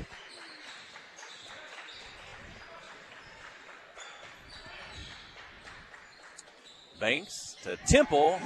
His three-point field goal is good. 52-33. 11 points now for Temple. He's in double figures. 2 Bauxite Miners now in double figures along with Banks. He has 10. Three-point shot by Brennan Johnson, just short off the front of the rim. Rebound off the floor to Bauxite. Going the other way across midcourt. And ball goes out of bounds. And it belongs to the Yellow Jackets. I was going to mention that national championship game on Saturday. You can watch it on ESPNU or ESPN Plus. But, hey, you might want to turn the sound down, get the Harding University app, and you can listen to Clinton's very own Park Parrish. He is the color man for the radio broadcasts of Harding football. And, of course, a lot of people in our area know Billy Morgan. At one time did Yellow Jacket Athletics for Sid and KHPQ. They'll be on the radio broadcast. Three-point basket by Carter Holland, 55-33. Carter now with 15 to lead the Yellow Jackets.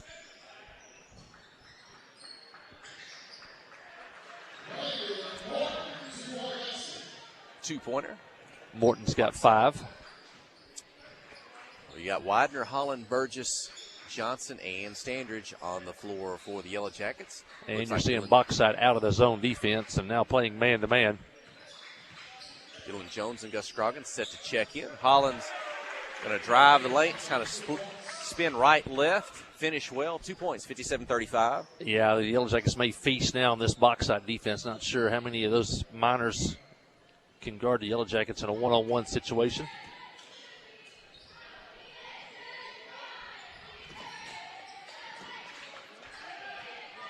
And bank shot blocked by Carter Holland, but it ends up back with the Miners. They'll put it off the glass.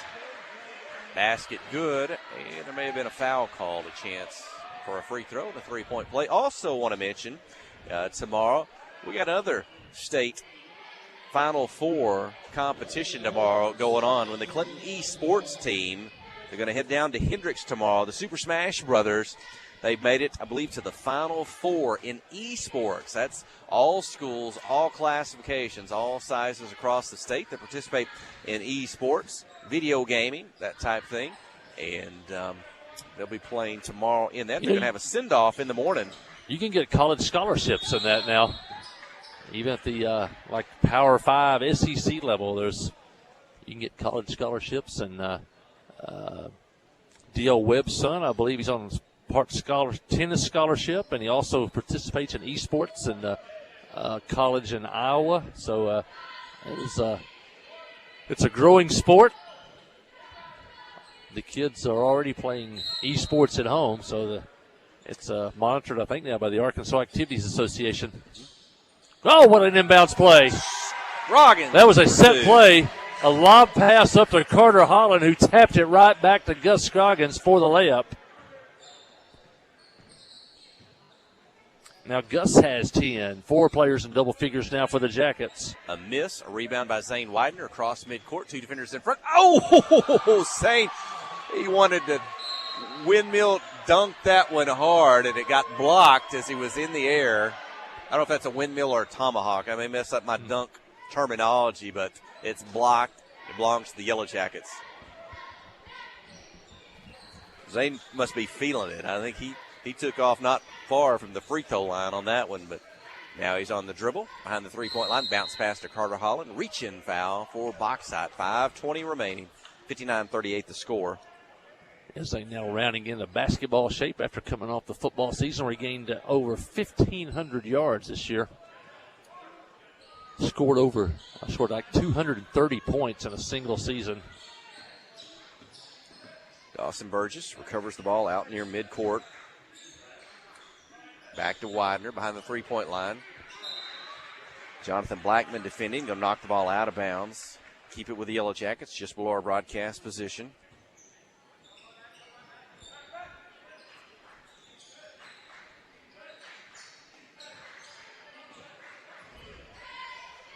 Into the lane. Widener with it. Going to reach in, get tied up by Jonathan Blackman. So good defense by Blackman.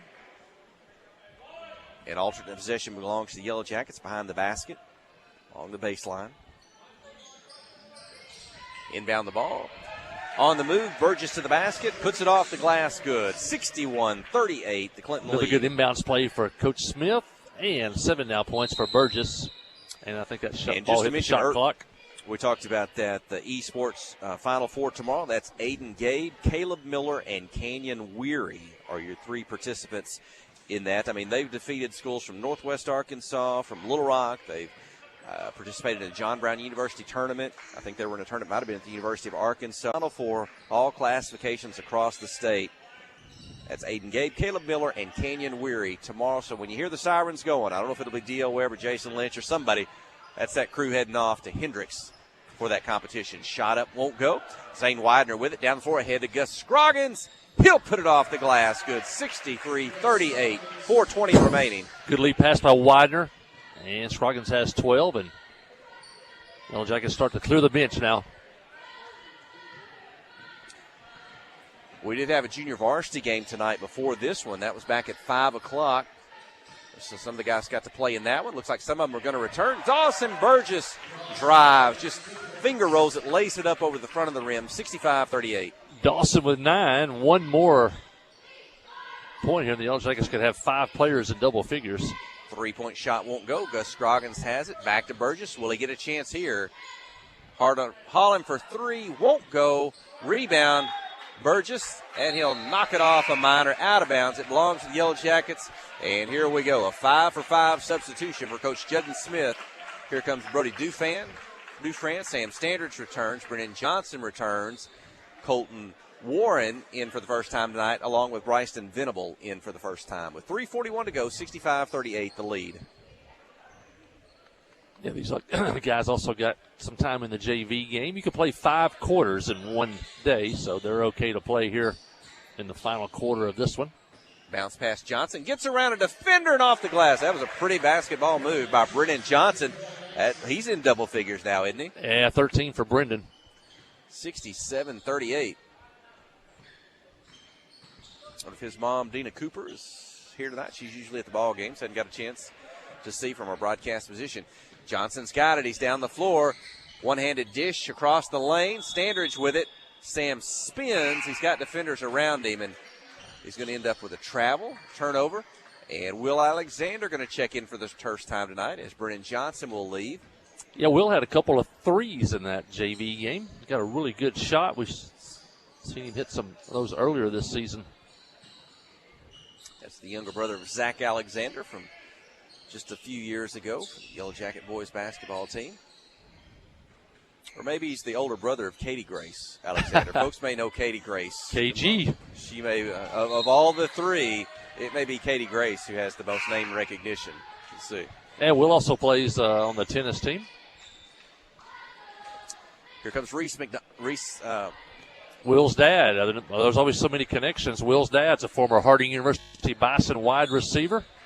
I think they won a conference championship, one of those teams that he played on. Reese Fosco into the ball game. He also played in the JV game earlier.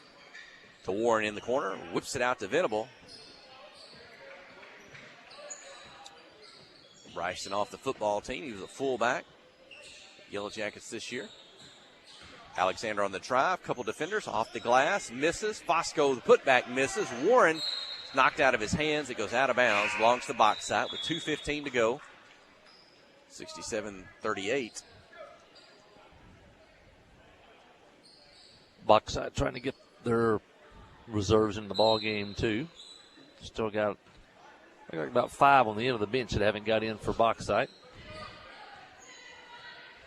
Fosco defending. Top of the key. Pass down low on the move into the block. Does Reese take the charge? He'll be whistled for a blocking foul. Looked like he might have got one there. But instead, it's a chance for a 3-point play for the Miners. Trailing 67-40. Just over 2 minutes remaining. Free throw is up and good. 67-41. Venable to Brody Dufran.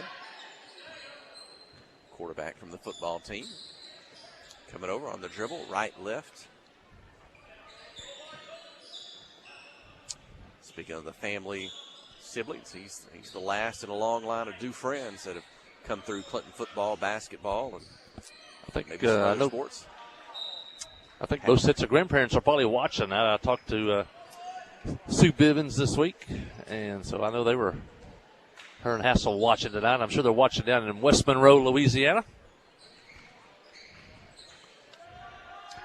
3-point shot by Boxside. I don't know. Brody may have a lot to live up to on the basketball floor. I remember the night, his older brother Fielder, was it 7 or 8 3-point field goals in a game. That may have been the most made 3-pointers, I don't know, a game by Clinton Senior Boy that we've seen, maybe in our broadcast history. Trying to think that was equaled by somebody. I think it's been equaled on the girls' side, but inside, Colton Warren with it. He's going to be fouled. Only the third team foul on box side. So now, Jeff Hall, I've got some information from Kelly Wilson. Now, I've never known Kelly Wilson to ever be wrong. She says the state send-off for esports is Thursday. Oh. And so thank you for that correction. I know I had seen the social Kelly's media never wrong. post.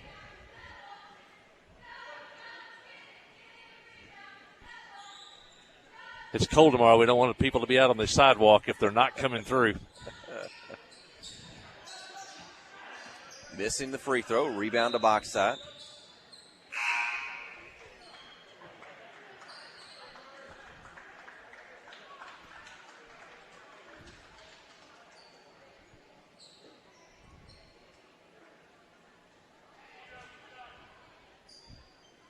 One minute, 8 seconds to finish up this night. Clinton Senior Girls won earlier in the conference matchup. Clinton Senior Boys are going to win this one. Dufran. Ahead to Alexander. 45 seconds. Into the corner. Venable on the dribble. Pass, picked off a box out, or it got knocked loose. Miners the other way. Shot blocked by Dufran. Box out, scramble for it in the lane. And Brody ends up with it. Ahead to Reese Fosco. Reese pulls up, dishes, inside, shot off the glass. A little bit too hard, won't go. Rebound. Going the other way, box out, 20 seconds. Going to slide, try to get around Brody Dufran. Maybe if he's trying to draw the foul or shoot, it's going to end up with a foul on Dufran and free throws, stopping the clock with 18 seconds remaining.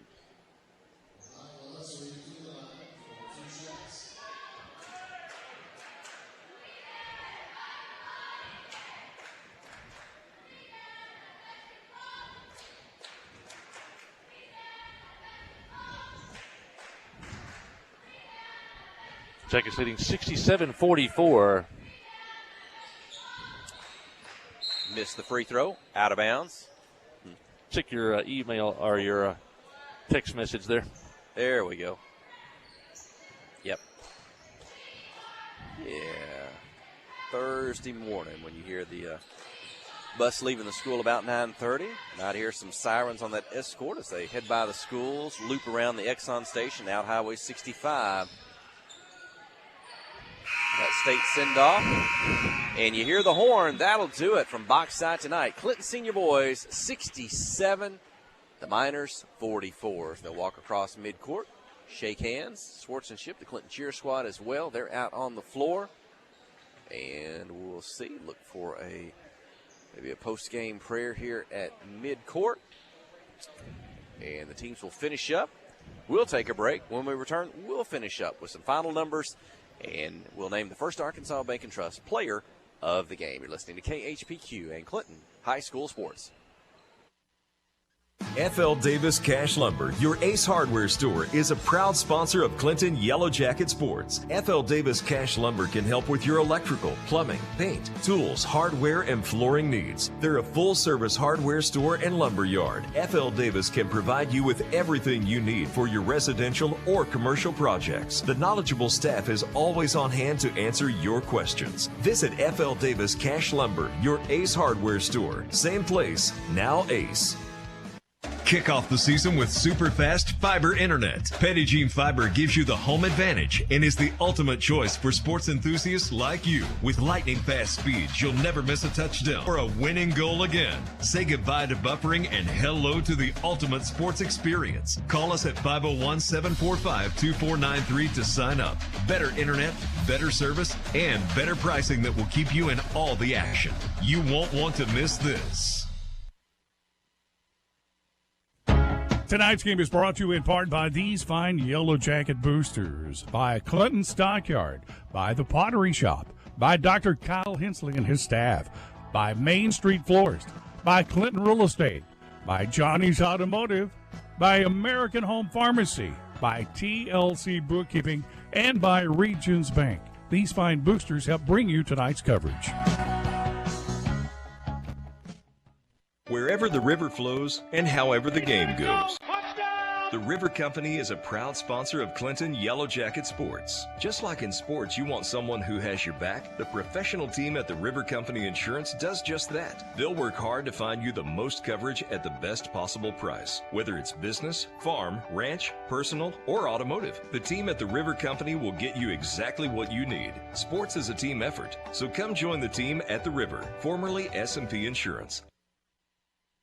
Friday night at the stadium is not the time to worry about your finances. Let First Arkansas Bank and Trust ease your mind with their mobile banking capabilities. You can check your balance, transfer funds between accounts, and even find the nearest ATM for dinner after a road game. The free mobile app is available on the iTunes Store and Android Market. You can cheer loud and proud for the Yellow Jackets because First Arkansas Bank and Trust has you covered. See a branch for more details. Equal Housing Lender, member FDIC. Adventure awaits, and with the all-new lineup of Chevrolets, those adventures can become reality. Joe Lee Chevrolet has the best lineup of cars, SUVs, and trucks ever. Why go from A to B when imagination can take you everywhere? And remember, when you need service work, Joe Lee's service department can keep your Chevrolet running like new. Make your best deal today at Joe Lee Chevrolet in Clinton. Find new roads in your new Chevy vehicle.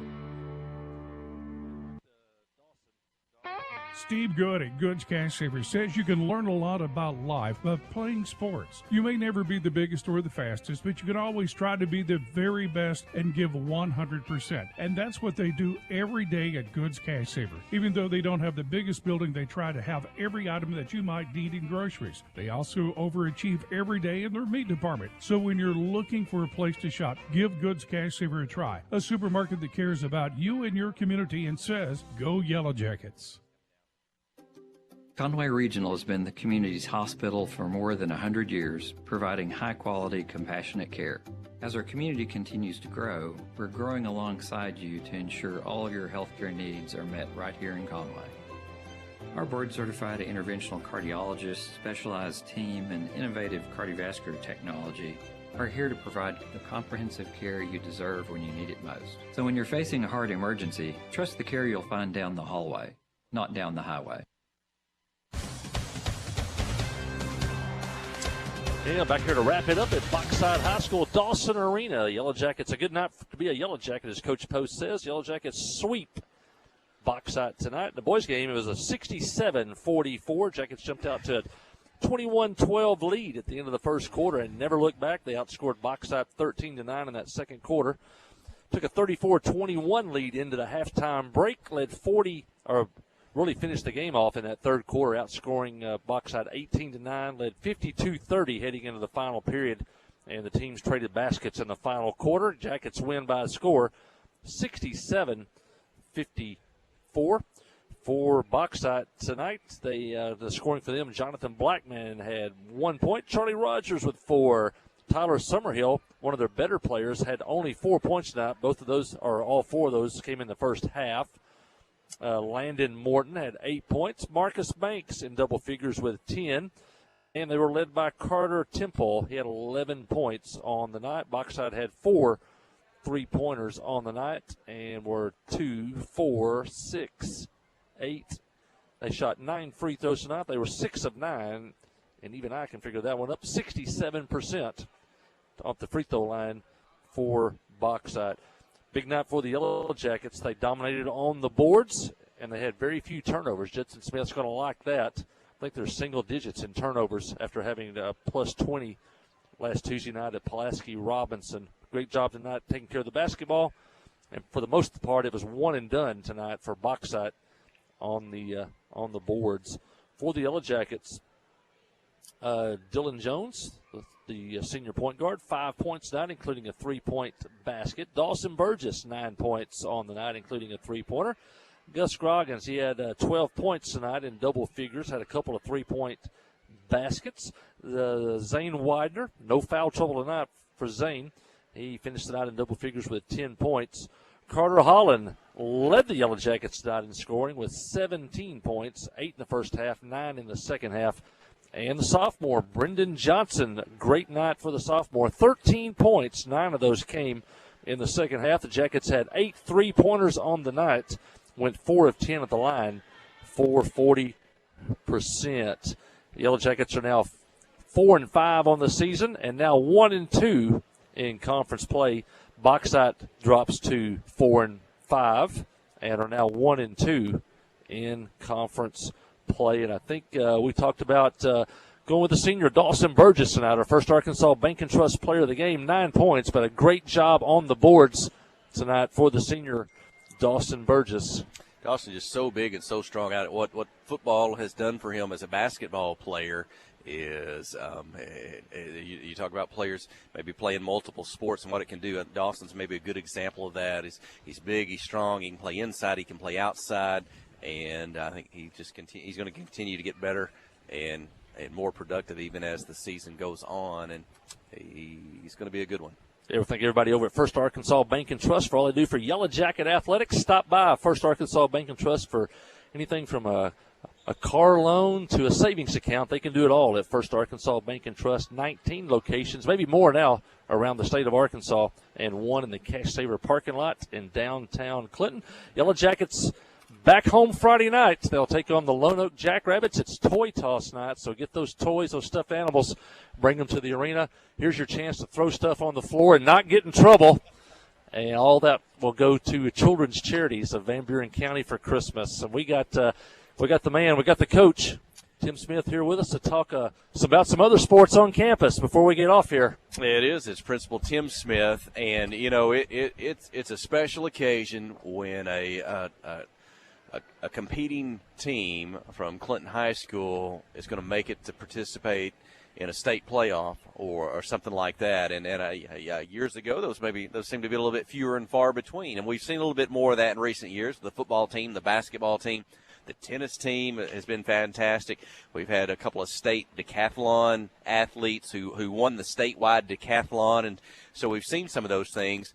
And now there's another sport that we're going to send a team off to the Final Four. They're going to play in a state semifinal, possibly a championship. All schools, all classifications, from the biggest to the smallest. We got a group of guys, 3 guys, who are one of the Final Four teams in all of Arkansas. And, folks, it's something folks may not be as familiar with, what they've heard about before, but it's esports. I don't know how long it's been a recognized sporting activity by the Arkansas Activities Association, but Clinton's going to play for a state championship this week. Thursday at Hendricks. And so if you don't know a lot about esports, and I'll have to admit that I don't know a whole lot, but it's really a growing program. And at our school, our coach, Curtis Dunham, has done a great job of building the program. And they practice after school. They play matches after school. And there's different leagues and different games, but the one that we're playing for Thursday at Hendricks is Dunktastic. And like you said, there's no classifications. And so the Final Four in the state of Arkansas, all classifications, is Conway, Rogers New Tech School, Camden Fairview, and the Clinton Yellow Jackets. So they competed all year. Last week they beat Jacksonville to advance to the Final Four. And so all those teams will come. There's like 5 different leagues, but we'll be playing in Dunktastic. And they'll all come to Hendricks Thursday, and we actually play at 2 o'clock. And so if we win our first match, and I think we're matched up against Conway, then we will play a couple hours later in the championship game. But those guys do a great job, and it's so cool, and our guys do a good job with it. It's probably the largest program on campus right now. It's bigger than the band. It's bigger than the football team. We have more kids competing in it. And like I said, it's all after school, and our esports room is full every weekend, and they're good. And what's cool about it, there's college scholarships. And last year we had a young man who got 2 or 3 offers. They played at John Brown University this year. They're going to get some college scholarships this year. They played at UACCM the other day. They're starting an esports team. And so they invited us to an invitational tournament. And Canyon Wary, I believe, won that. And Aiden Gabe, I think, got 3rd overall at UACCM. So not only is it competitive, but you can also get your college paid for. Hey, well, a lot of fun. So wish those guys the best. There will be a kind of traditional state playoff send-off. They're going to load the bus. They're going to drive by the elementary school. They're going to circle around by the Exxon before they get on Highway 65. So I don't know, that may involve a police escort. I don't know, folks hear sirens at about 9:30 on Thursday morning. That's that esports team heading to the playoffs. It won't be a bus. It's going to be a minivan, because there's only 3 of them, and then coach. And so, we're going to line the streets there at school with the elementary, junior, and high school with the fire trucks and police. No different than we do for football. One sport you forgot is cross country, which we won a state championship individual and second overall this year. So we do it for all sports, and if you're good enough, and we expect everybody to be good enough. I mean, Mr. Chalk says it all the time, we want to be good at everything. So we hope to bring home a state championship Thursday. We was in the Final Four last year and got beat in the round of 4. So hopefully this year we can take it all. Hey. Well, thanks, Principal Tim Smith. We'll give folks an update on Friday night. Yep, I will come by. Hopefully we're hosting the trophy. We'll do it in the middle of the floor. And don't forget those toys Thursday night. Last year we got over 200 toys for the call. So this year we'd like to get 300. Well, thank you. We'll look forward to that on Friday night. That'll do it from Boxside tonight. Till then, for Sid King getting us set up during the week, for Kelsey Robertson, our studio engineer, for Aaron Duhan, our video engineer, for my colleague, I'm Jeff Hall. You've been listening to KHPQ and Clinton High School Sports.